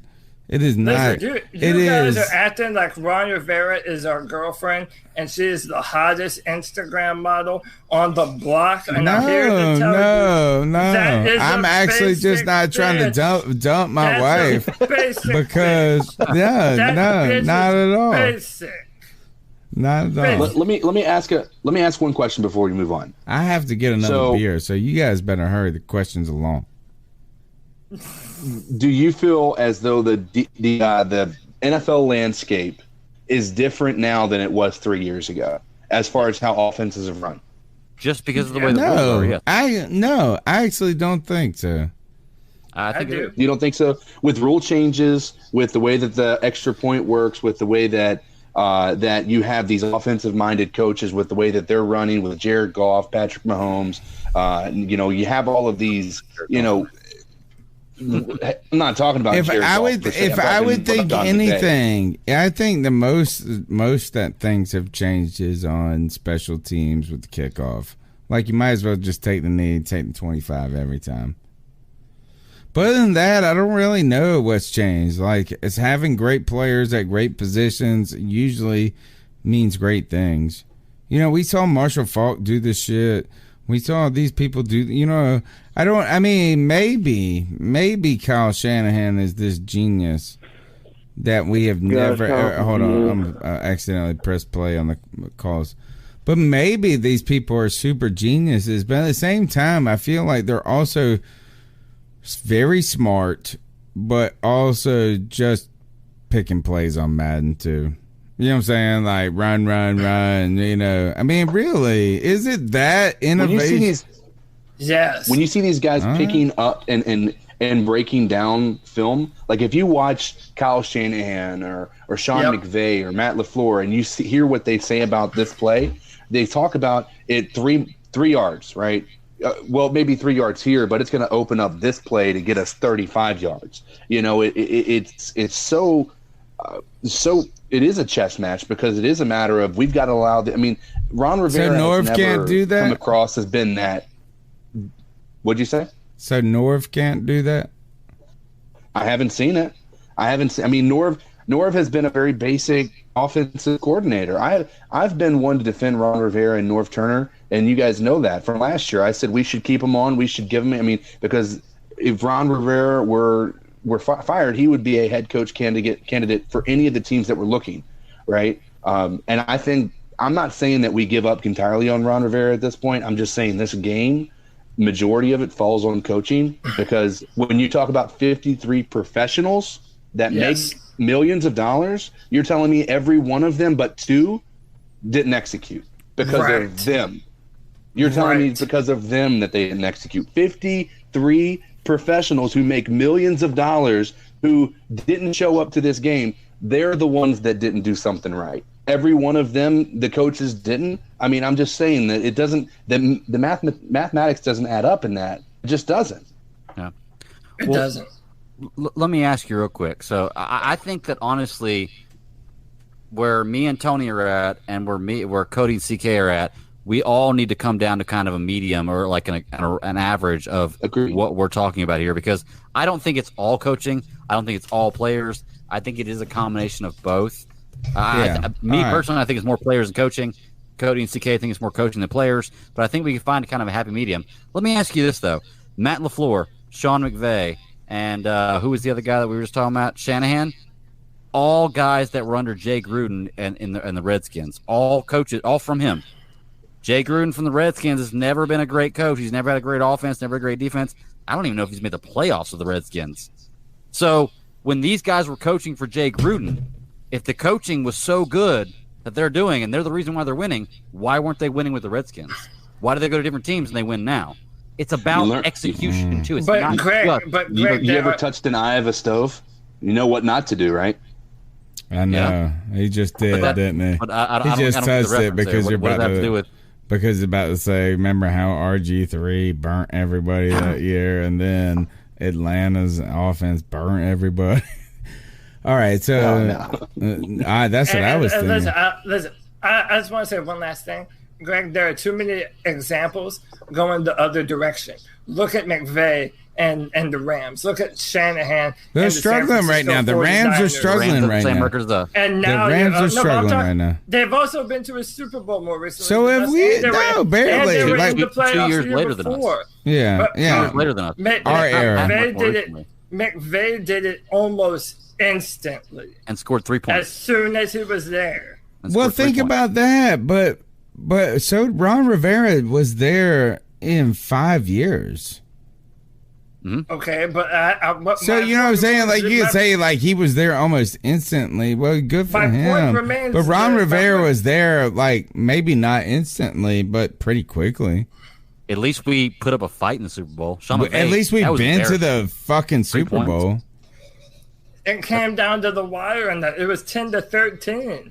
McVay still had one of the best defenses in the NFL with Aaron Donald and all so those did players. We in 2015. Matters. I'm trying to tell y'all. Coaching matters. Gosh. It matters so much. And we do not have the head coach to be able to do what the better teams in the NFL are doing. And we've seen that for 4 years now. So what you're saying is it's like Madden on PlayStation. When the coach hits X. No, it's not like Madden. I'm saying there are guys that are better at preparing their football teams to play football teams. And Ron Rivera is not one of them. Let me tell you guys, I'll settle the dispute. Do it. Is that really when we're winning, it's players and coaches? and then when you're losing, it's players and coaches. That's what it really comes down to. Is at the end of the day, is that how many wins would you just go, you know what? The coaches had nothing to do with this. They didn't do nothing. The players did. No, it's always both. And today, both sucked. Both sucked. How about that? Can we agree on that? Can we agree that both today sucked? Are you trying to tell me that the players didn't suck?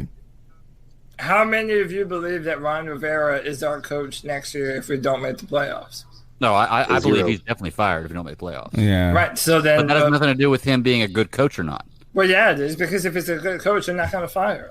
That's not true. And then you're not going to make the playoffs. Bill Belichick was a coach for the Browns. Had a losing season, got fired, went to the Patriots, and Bill became the best coach ever. Oh, but you don't fire good coaches. Man. Bill Belichick never had 9 years in any of those other organizations. So, but he also, Ron didn't lose. He has not lost every year. Ron Rivera is 3-6. All right, that's a good point. That's a reasonable point. Right. You got to look at some of the winning seasons. When you look at 7-9 or 8-8, and you consider that a losing season, that's not really a losing season. That's pretty much. I think that's the problem. If we didn't make the playoffs and we went 8-8, that means we got a middle of the pack draft pick. We lost. Yeah. I'm with you. That's a losing season. If we don't make the playoffs this year, guess what? We're going to be the middle of the road, picking somewhere between. That's why the question in the draft. So that it goes to what I'm saying. Ron Rivera, listen, I'll give you an inch, okay? Ron Rivera and Norv Turner are not bad coaches, but they damn sure ain't great. They're mediocre. I would agree with you on that. They're mediocre, and there is enough evidence to prove that they are only ever going to be mediocre coaches. These are not the coaches to push us over the edge. They've proven I'll agree with you on that. I can say though that when you try to compare him to somebody like Sean McVay, when you try to compare him to somebody like Sean McVay, Ron Rivera's never had a Robert Woods, a Brandon Cooks, a Cooper Kupp, a Todd Gurley, a Ndamukong Suh, a Aaron Donald. Ron Rivera's never had that. So you got to be fair when you judge these kind of things. I don't know. Let's give Ron Rivera. He's had Luke Kuechly. He's had Luke Kuechly. He's had Luke Kuechly. The 2013. Do you remember the 2013 line, which we killed? He didn't have Julius Peppers. He had Julius Peppers at the end of his prime, so we're not going to count that. He had that year. We had 58 sacks or 60 sacks in 2013 when we had Justin Hardy, when we had KK Star. All right, so here. Yeah. I want to mention this because we have been very either or in this show tonight. I am with Cody on this. Is that has there been a time in our Ron Rivera's tenure or any of these tenures that where we said they were the difference? The coaches? Right, like in a good it was like these guys pulled it out for it was thank God we had these dudes. Yes. And I think that is the realist. That's the real point for like a Ron Rivera. Is that we have won. Yes, thank you. They have contributed to our wins.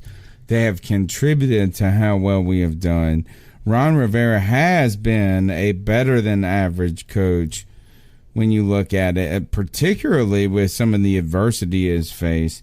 But at the end of the day, I don't feel like at this day we walked out of the stadium and we said, you know what? Norv Turner won this one for us. Ron Rivera won. And that is where I will you know what? Is that Cody's argument that keep bringing us to him in that way. Do you see what I'm saying, Cody? It's like it, and I do. I'm a big Ron Rivera supporter because it's kind of like the Cam Newton position. It's like, right, man, it's easy to say we would be better, but you know what? It is great having Cam. That's what, and so I mean, it's easy to say we would be better without Ron Rivera, but I will also argue that I haven't ever walked away and said, you know what? Actually, there is one game Ron Rivera won for us. One game, and it was that. Do you remember? It was 2013, the magical season where we go 12-4, and then it was the rain game against the Saints, and we punted. And there was 2 minutes and 10 seconds left, and we were like, "What the hell is Ron doing?" He punts the ball. Somehow he gets it back. And it was that Hicks catch or whatever that was awesome. That's the only time Ron Rivera has won straight up him. His balls won the game. Other than that, I would just say he hasn't lost the game for us. He's like a Kyle Allen. I have to disagree with you, Tony, because look at last year. We were 6-2 last year. He didn't win shit for us. Ron Rivera. Hold on. Hear me out. Right. 6-2 last year before Cam gets hurt. And the whole time we were doing that, us and everybody else was talking about how Shanahan has opened up this offense, how we have – not Shanahan, I'm sorry. North Turner opened up the offense, and how we're using Curtis Samuel and Christian McCaffrey and all these players in sweeps and reverses and trick plays, and how great it's running because that's their mindset and that's the way they're doing. Then Cam Newton gets hurt, which is our pride and joy, and we end up losing that season, and everybody forgets about that. But remember, when we're 6-2 last year, North Turner and Ron Rivera were the hype.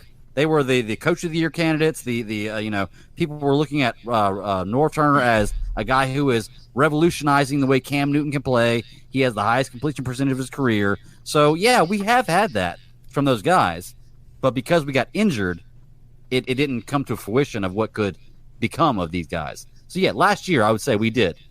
Last year I could look at the team and say that is a Kyle Shanahan, a North Turner and a Ron Rivera offense and defense that is working for us.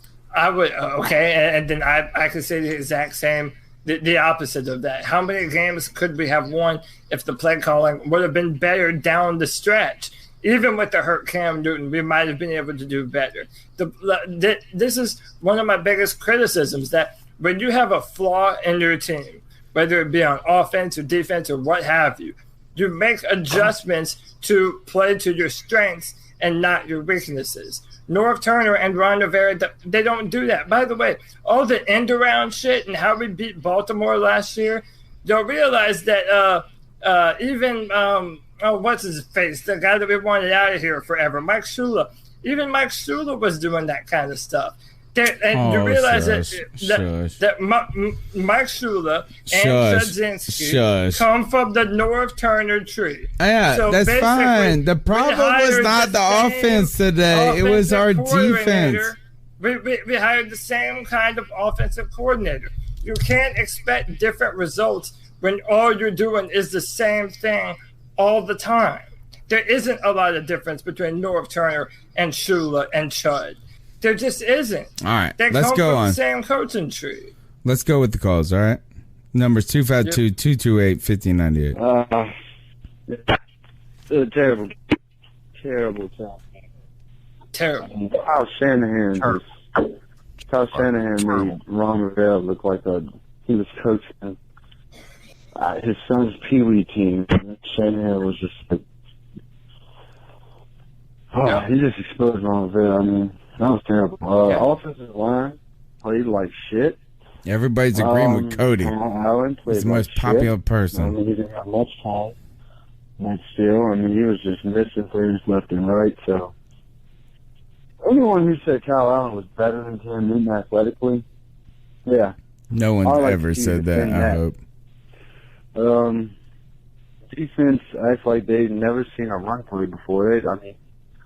I think Luke Kuechly and Bruce Irvin might have been the only two people that showed up today. I didn't see Brian Burns at all. But Kyle Shanahan offense, I mean, it's a lot of pictures and flashy, look this way, it's a lot of that. And I mean, they outplayed us by a lot. We got coached by a lot. And we just weren't ready for it, man. So, who is this Carolina Panthers team after this? that loss just. I was expecting to win. Honestly, I didn't see a situation where we lost. We just got demolished from inside out. I don't know where we go from here. Maybe we tank the season, get a high draft pick like Cam stood out for us next season. 100% healthy. What do you guys think about that? Not saying that is the route we should take, but just a thought. Anyways, keep on. Cody, you said this. Cody, you said this earlier that last week we would have, if you would have asked us if we were a good team or not. Like, how did you phrase it earlier? If I would have asked you before the San Francisco game, is this a really good football team? What would your answer have been? The answer would have been, yes. Well, I wouldn't have said really good. I would have said good. You wouldn't have said really good? No, I would have said okay, actually. We have beaten nobodies. I mean, look, Texans aren't nobodies. We beat the Bucs. Yes, they actually are nobodies. To be honest, the Texans are nobodies. We want them to be more bodies. Leaders, buddy. But, look, they've been up and down all season. They ain't dominant as all get out. There are real flaws on that team. And I don't know where there are. It changes each week. But let's not get it twisted. Like, we didn't walk out of here. I think we may have been our ideals of what this team were slightly overinflated over the past couple of games, right? We get on the roll. We're feeling good about ourselves. You beat the freaking Cardinals. You beat the Texans up and down team. You beat the Buccaneers. But really, I mean, we are an okay team without Cam Newton. That's all we are. We're an okay team without Cam Newton. You saw what happened when a team scored points on us quick. You know how to negate a pass rush. You play ahead of the chains. They played our game against us. That's what we do to teams. I don't know. I don't feel good about our team, period, after this. And that's why I don't say we tank, but do we truly believe that we're going to run? We're gonna hit our stride and hit at the end. I don't know about that. So I know Greg has to go. So I'm gonna let my man Greg jump in here and say his piece. Let the stat daddy have his last moment of being wrong about these coaches. But go ahead, man. I appreciate that, Cody. Good looking out. We may disagree on these things, but I still love you. That's right. It's all love. We can disagree on stuff and still have love for each other. So anybody that's calling in, if we disagree with you, we still love you, just so you know. But no, I will say that what Tony was just talking about is a prime example of what I've been saying for the last 4 weeks, is that winning masks everything. The fact that everybody thought because we were winning that we were this great team with Kyle Allen, and you get up against a team that is a legit Super Bowl contender, one of the best teams in the NFL, and you see that maybe Kyle Allen is not the best option for us. And, that you can blame that on coaching, you can blame that on Kyle Allen, whatever you want to do. I kind of tend to agree it's about 50-50, but that lets you know that masking or winning masks everything. As long as you win, people do not care how you got there. Look at Donald Trump. Nobody cares how he got rich. They just see he's rich. Period. They don't care that his dad gave him however many $1 million to start his life off and then going. He's rich, and that's all people care about. But anyway, I'll get away from that before I get into a whole nother topic. But I do have to go. And fellas, I really appreciate you having me on. I got to go pick up wife from work. But I'll be listening to the rest of the show. To all the C3 fans, thank you for checking us out. You can find me at the Bad Daddy 52 on Twitter. Hit me up. I'm ready to talk football. I'll really talk anything with you if you hit me up. So, just let me know, and we'll get talking. So, talk to us, people. Talk to us. Greg, you can call us. You can call us at the C3 Panthers post-game show. The number's 252-228-5098. And now I got to try to figure out which call that was. Let me see if it was this one. Well, thanks. What up? This is Joe from Oregon. All right. And we haven't heard from Joe from Oregon yet, have we? No. All right, here we go. I don't think so. Cody, this call's for you, all right? Okay. You listen to it and take over when it's over. I'll be right back. What up, what up? This is Joe from Oregon. And I just got to say, damn, we got our asses smacked in the Bay. I did not expect to lose. I didn't expect, I was going to think we were going to win, but I didn't expect us to lose by this much. Obviously, when you turn the ball over and put in the defense in bad field positions that they're going to score, I just think that this is the game that the Carolina Panthers needed. We needed everybody to see that Kyle Allen was a backup. And he showed today that he was a backup, and it's not his fault. I'm not putting the blame on him because he's doing what he's doing a backup job. And sometimes backups are bad games. He just managed to have his bad game in the most crucial time that he needed to have a good game. So with that said, the defense, that needs to get fixed. Ron Rivera, if this is your defense, what the fuck are you doing? It just didn't look like, it looked like we came out there thinking that we were going to win just off of the pass lanes, and Miami showed us, we always have a problem with Kevin Coleman. He's been killing us since Atlanta. So, our rush defense has been a problem. It showed.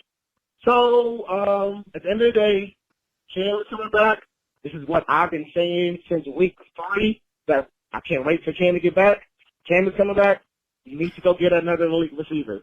You see that soon as Jerry's right now, we have Brandon Dykstra.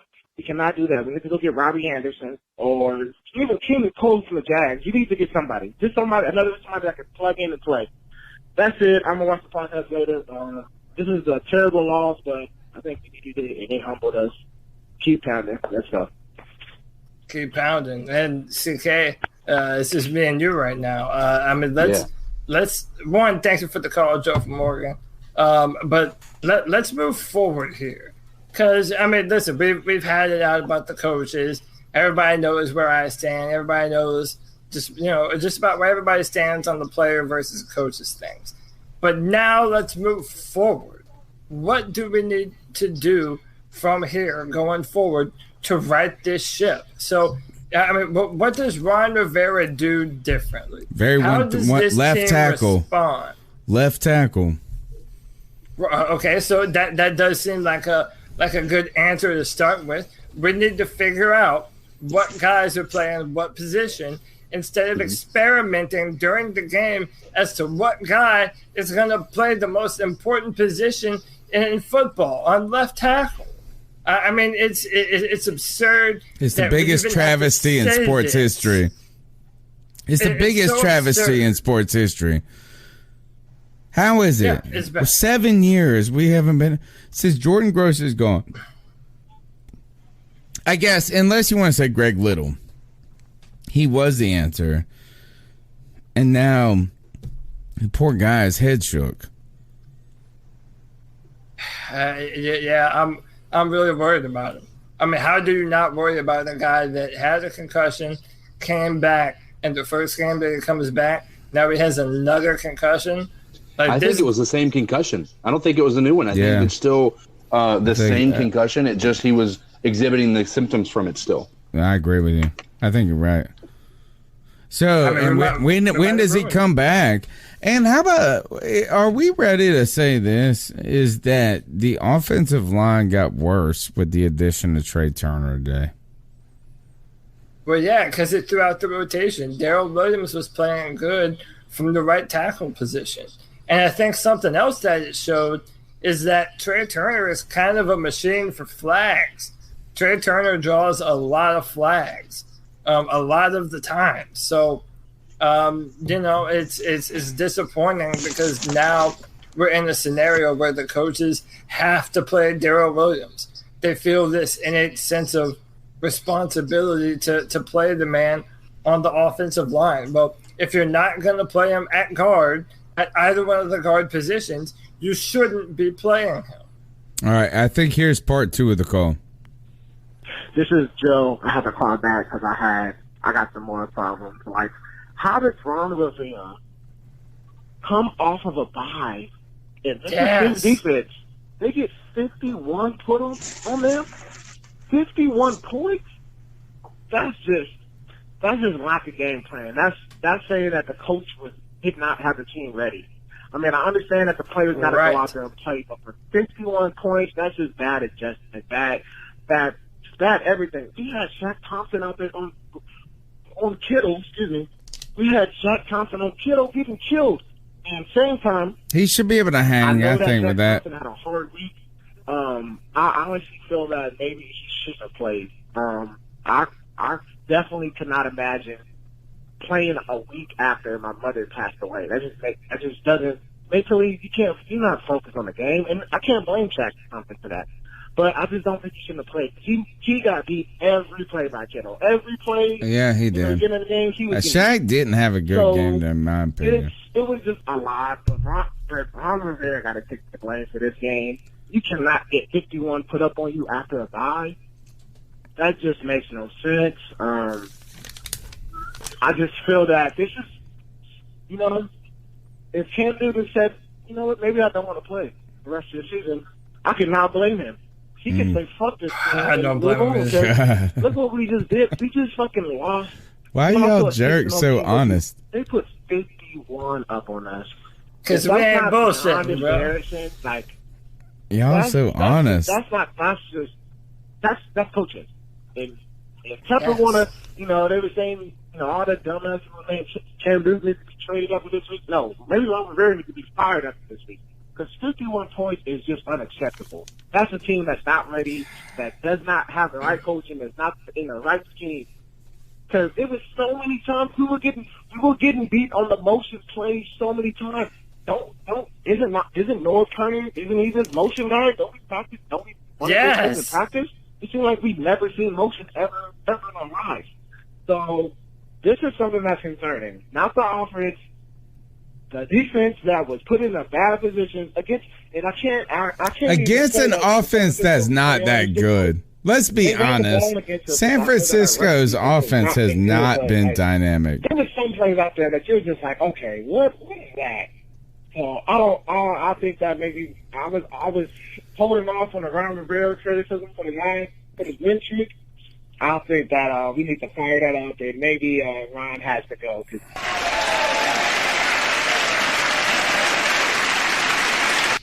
That's a great call right there. And here's why, Cody, is that I've been on because he agrees with me? No, well, I've been on the defend Ron, train. Yeah. But at the end of the day, we continue to look back at the defense in this game. For me, that's why I get upset when you're talking about Norv. It's like I'm not looking at the offense as problematic. I'm looking at Kyle Allen as problematic, maybe. You know what I'm saying? If we had Cam, he can be magical. We got Christian McCaffrey, the magical. But we've seen a San Francisco offense that has been. Look, Kyle Shanahan, you might want to call him a genius or savant or whatever you want to call him, but the players they have been all right. We made them look like they were damn greatest show on turf today. Yeah. They looked like they were the fucking bomb. Well, let me do this to you. Okay, so I asked a similar question earlier. If you were to before this game happened, who would you say had the advantage? Carolina's defense or San Francisco's offense? I would say our defense. Likewise, right. but vice versa too. It right? damn sure didn't turn out that way. But listen to what our caller said, though. Norv Turner didn't do any of the misdirections. He didn't do any of the things that he's supposedly known for. Like, I don't know. To me, there's no more defending this coaching staff, man. There's too much bad. Let's go with the next call. CK dipped on us. This is Joe. I have to call back because I got. This is the same call. Yeah, same call. Hold on, I got you. Here it goes. Another thing, all this trade, Cam Newton, all this, since week 2, all of this hate has been. I cannot, Nobody wants to trade Cam. See, we've been telling I don't care everybody. when people say, "Oh, he could barely throw the ball." Well, he could barely throw the ball when he won MVP. So shut the fuck up. It's True. just clear as day All that true. people don't like Cam Newton because he's black. He died in 2015, and ever since then, people don't hate him. I live in Oregon, and people hate him because he beat Oregon in the national championship. They have no other reason why they hate him, just because he beat them at Auburn. It is just like so ridiculous. Yep. But same time, Kyle Allen went out there and he helped us. I mean, he went out there and he said that it's Not today, This ain't my team. I'm just a backup. I'm just here to He looked like a backup today and too. I feel like this is a perfect scenario. Cam Newton comes back against Tennessee. I'm sure y'all remember when Cam Newton played against Tennessee in 2015. Do you remember that mom wrote the letter? I pray You don't remember have that? a good game, but Yeah, I if he remember. got back with the game, that'd be amazing. But yeah, I'm just so distraught about this fucking 51 point. Oh, no, but yeah, I'm gonna check in. Yeah. Let me tell you this: if we don't beat the Titans, I'm on fire everybody train. Yeah, and I mean, listen, we're at home. We don't have to look any further than last season for motivation. Last year, we didn't respond well to being dominated. Well, okay, how are we going to respond now? I mean, listen, I don't think there are too many Ron Rivera, Norv Turner supporters anymore. I think I've done a good job winning. Well, they've done a good job winning people over to my side, to be honest. But what I will say is that if, for anyone who believes in Rivera and Turner and they're fine, they can lead us to a Super Bowl and this and that and yada, yada. Well, now is where they prove it.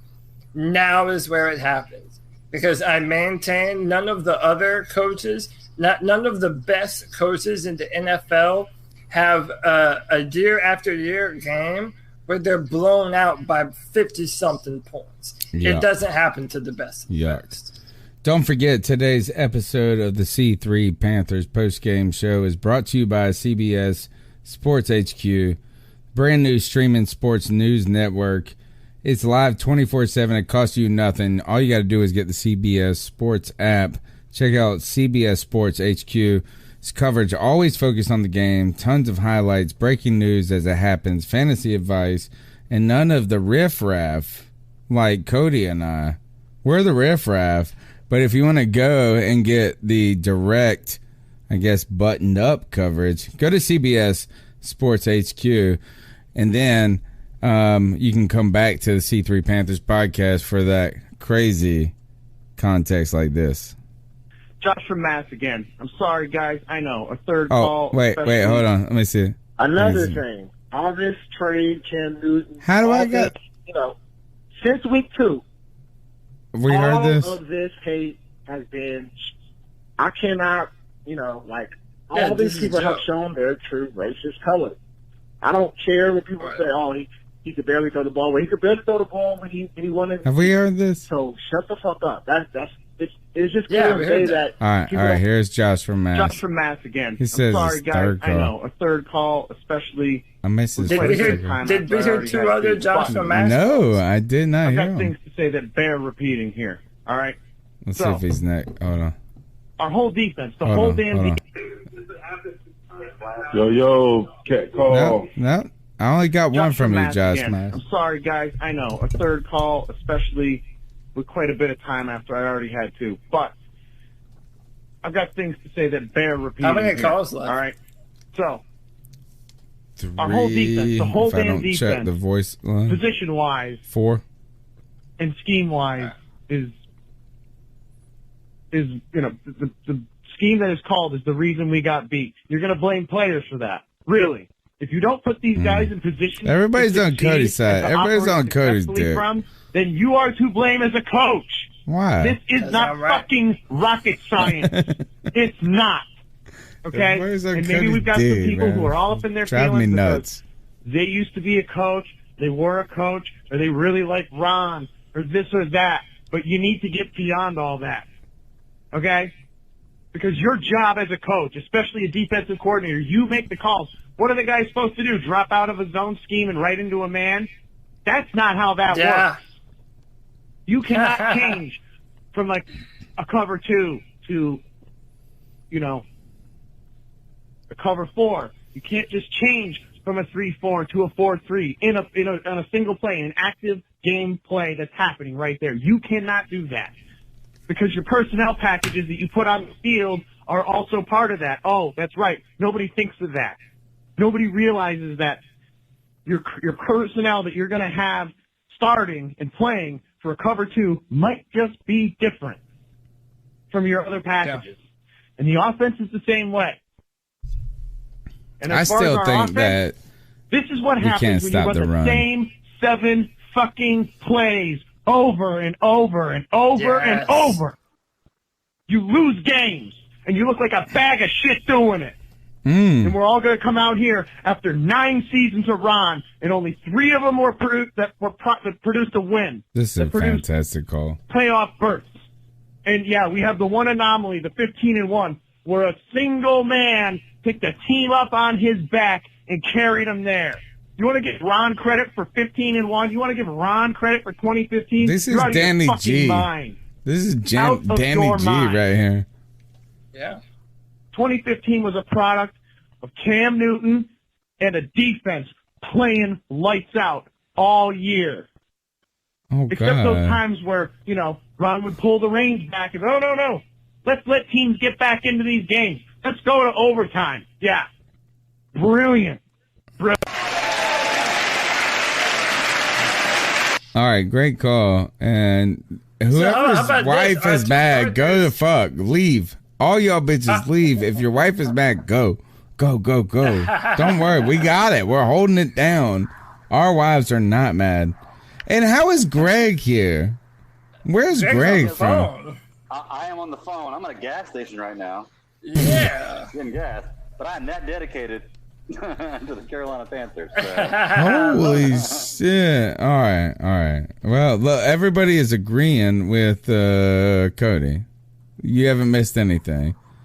I can't. Another thing. I'm sure everybody's agreeing with him. He's always right. So. It seems like it. And I mean, guys, listen. If I'm harsh, it's harsh because I love the Carolina Panthers, man. Yeah. I get so excited about this football team on Sundays. I get this energy in my body. I love it, man. I love me some Carolina Panthers. And I feel like, people are starting to agree with me now, but I'm looking at this roadblock that stops my Panthers from being the team that I know they're capable of being. And that roadblock is Ron Rivera. And it's not acceptable anymore. He's had enough chances to prove that he could be the coach that brings this team to the promised land. And he's never fulfilled on that. And the same problems that he demonstrates happen year after year after year after year. So, yeah, I'm just, if we're going to make a run, our players are about to put this team on their shoulders and do it by themselves. And it's going to be in spite of Ron Rivera. This is the best shit I've ever seen. I just saw Greg slap. I feel like some char or something. You dip, too? All right. I do, but I'm not right now. Yeah, all right. Another thing. All this trade, Cam Newton. We heard that one, right? We heard that one. Yeah, hey, hold on real quick. Shout out to William Robinson for the $10 love bomb. Whoa! 51 points on our defense. That's coaching. Thank you, William Robinson. I'm not on the fire Ron train yet, but if we don't make this playoffs with the talent and the health and a healthy Cam, he must go. We did not rally against that defense. We didn't. I mean, that run game. You know what I'm saying? We just did not rally against their run. Their run game just pummeled us. I feel like they beat us like a Carolina Panther team would beat you. To be honest, I really felt like that is how we want to beat teams, is a pass rush that is like creates opportunism, and then a run game that excites, and then a quarterback, I guess, that can do enough. I think Josh from Mass is mad at you that you didn't get his the other two calls. All right, I'm gonna find him. Let's go to the next one. Is it damn it, Tony? Yeah, I mean. Let's go to the next one. Here's the next call. Mass again. I'm sorry, guys. I know a third call, especially. No, the same one. No. Yo, cat call. This your boy Chris. I was just calling. I'm venting. I don't know what happened in this game, man. It's coaching. That's all I can say. It wasn't too much anything. I mean, they came into a fight, and we got knocked out in the first round. And I think, there was no adjustment. Ron Rivera has no idea. I don't think North Turner knows what he's doing on the offense, man. I mean, this is pathetic. I mean, these guys, they take too long to make adjustments and stuff. There was no adjustments at halftime. There was no adjustments after the first quarter.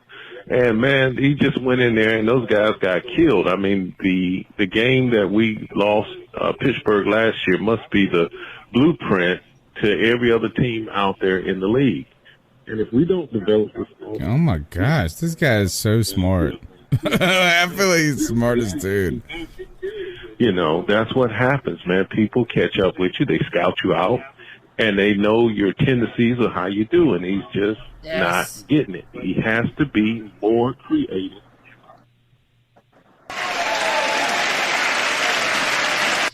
Great hey, guys, call. Josh from Mass again.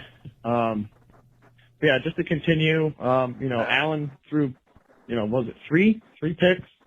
Or maybe there was one more at the very end, but it was at least three. I'm going to play them all in reverse order. Needless to say, I think the Niners defense is for real, man. They didn't look stressed about any of it ever. And we never kept them on the field long enough to maybe hopefully get them tired out. There was no sustaining of drives. There was none of it. I just don't know what to say beyond this. It's ridiculous. It was absolutely ridiculous. And there were times, people, you have to have open people to throw to.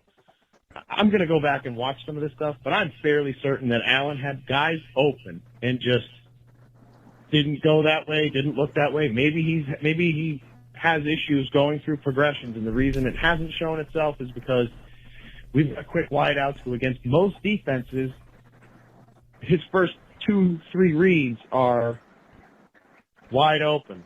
But yeah, this was awful. This was downright awful. Hopefully we can rally some things back together because they've got a great pass rush, but we can't. We should have been able to at least stifle it. And again, it's just a lack of adjustment. And it isn't anybody else, but the vibe I got watching this game today was a lot like watching Super Bowl 50. Granted, we didn't get outscored that bad in that game. That's what it felt like. Like our offense constantly shot themselves in the foot. There were penalties, and there was, just crap. No, just crap. I thought we were bad the whole today. Thing was crap. The Panthers today looked worse. There's a lot of things they looked worse than, but they look worse than Tony's mustache. And that's saying something, because that mustache is pretty bad. And I think after today... That's why he wanted me to play this shit. Cut your losses and shave that thing. And let's he said cut your losses. And, he said that mustache. Rough game, trash. but... My man said cut your losses. All right, next call. Yeah, this is Danny from South Carolina calling up. What's up, Dave? The way these guys are going lately, the quarterback issues they've been having, I'm thinking Brady's a free agent, and you're talking he's going to be out of New England.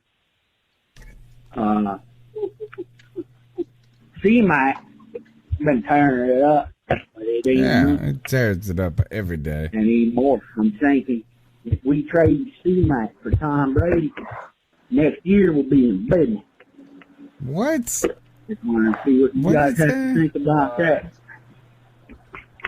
That's my You're a message. fake call. That's a But fake I'm gonna be call. real. I didn't understand the word the homeboy said. He said this. He said trade C-Mac for Tom Brady.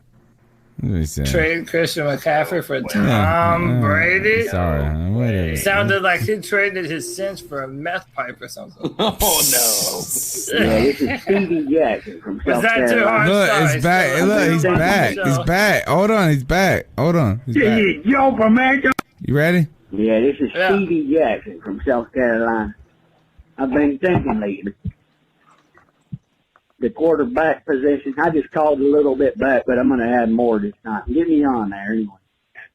But what I'm saying is, with the quarterback position the way it's been acting up lately, I'm thinking C-Mac having a career year, but running backs drop left and right. You know, C-Mac goes down. I mean, we're screwed. I'm a diehard Panthers fan. I've been watching this team since they came into the league in the 90s. Yeah, well, welcome to the club. Brady's a free agent. Brady's This a free agent. motherfucker is on crack. I say we go after Brady. Do anything it takes. Maybe even, I mean, you throw a draft pick in that trade too. Because once we get Brady with the weapons this team has, the defense, I know it looks bad today. Done. I don't have time. Yo, from Sacramento. Here, I bet you he can. He's. I bet. Look, I guarantee he's trolling us. Here is next call. Here it comes. Joe from Sacramento. Boom, boom, boom. Everybody say, well. Well, that's just some. What? All right, cool. right then, How about dude. this? You know what? You know what's great about this is if your ass stayed up for 2.5 hours listening to some other team's podcast to talk shit. Wayo, the fucking joke's on you, bitch. We've been talking about this loss for 2.5 hours. Joke is on you. All right. You know, I can say honestly too, fellas, this is a true road game podcast because I'm taking you on the road to downtown Winston-Salem. You know, Well, snap. First of all, and downtown Winston-Salem is dope as shit. Like, I love to go party there. It's a very cool spot. Cool spot. All right. So, let me see. I think that's all the calls, guys. So, what do we got to do? How do we finish it? You want to dab on some people? You want to give a player of the game? I don't feel like we should give a player of the game. No, listen, I'm going to dab on It's all always the going to be people. Christian McCaffrey. Listen, I'm just going to dab on all the people that continue to insist upon this coaching staff being the coaching staff to take us all the way, and that Ron Rivera was fine. And I'm a dab on him because Come at me, bro. No, because you have made me look good, and everybody agrees with me. Everybody's trying to finally waking up to what I think the reality of the situation is. Other than that, there really isn't too many people that you can dab up on this game. So, all right, you're listening. Let me get us out of here then. You're listening to the C3 Panthers postgame show. This week, we took a big fat L to the head when it comes to the San Francisco 49ers. But don't forget, we're going to be live on Tuesday like we are every week, 9 p.m., chopping up the latest Panthers news and opinions from the fan perspective. It's the longest running Panthers podcast. We're in our, I think, 8th season now. 8th season now. It's crazy. Guys, you can follow Cody. Tell them how you can how they can follow you on Twitter. At Cody Lack, CODYLAC.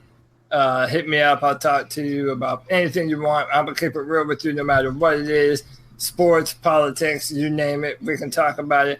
Also, make sure you're checking out drafttech.com. We release a brand new mock draft bi-weekly, so every 2 weeks. And I have a little written blurb for the Carolina Panthers and the Houston Texans because I write for them as well. Be sure to check that out and keep pounding. Greg, where can they get after you at, even when you're on the road? Well, you can find me at the Bad Daddy 52 on Twitter. I'll talk to you directly. My DMs are open. Just let me know. I'm down to talk sports, comics, just about anything. But you can also find me at the SCS Podcast 1 or the Super Civil Servants Podcast. We record every Friday, drop every Monday. This week we've got a Star Wars Empire Strikes Back episode commentary coming out. So if you're a Star Wars fan, check us out. But other than that, man, Panthers, I'm down to talk anytime. So y'all hit me up. CK, get in there. How can get CK? Follow CK, please. It's my personal mission. Follow CK. Hey man, I'm up to 89 followers, bro. Yes, we're close. Yeah. We're close. Big time. Oh man. Hey guys, you can follow me at Codizzle Allen, just as it sounds. All right. That's pretty much my handle anywhere. As I mentioned before, I'm on PlayStation, and that's how I play. I've been playing some Modern Warfare. Anybody's down to hook up and do some killing of people, just hit me up. Yeah. Well, I like that. All right. Well, all right.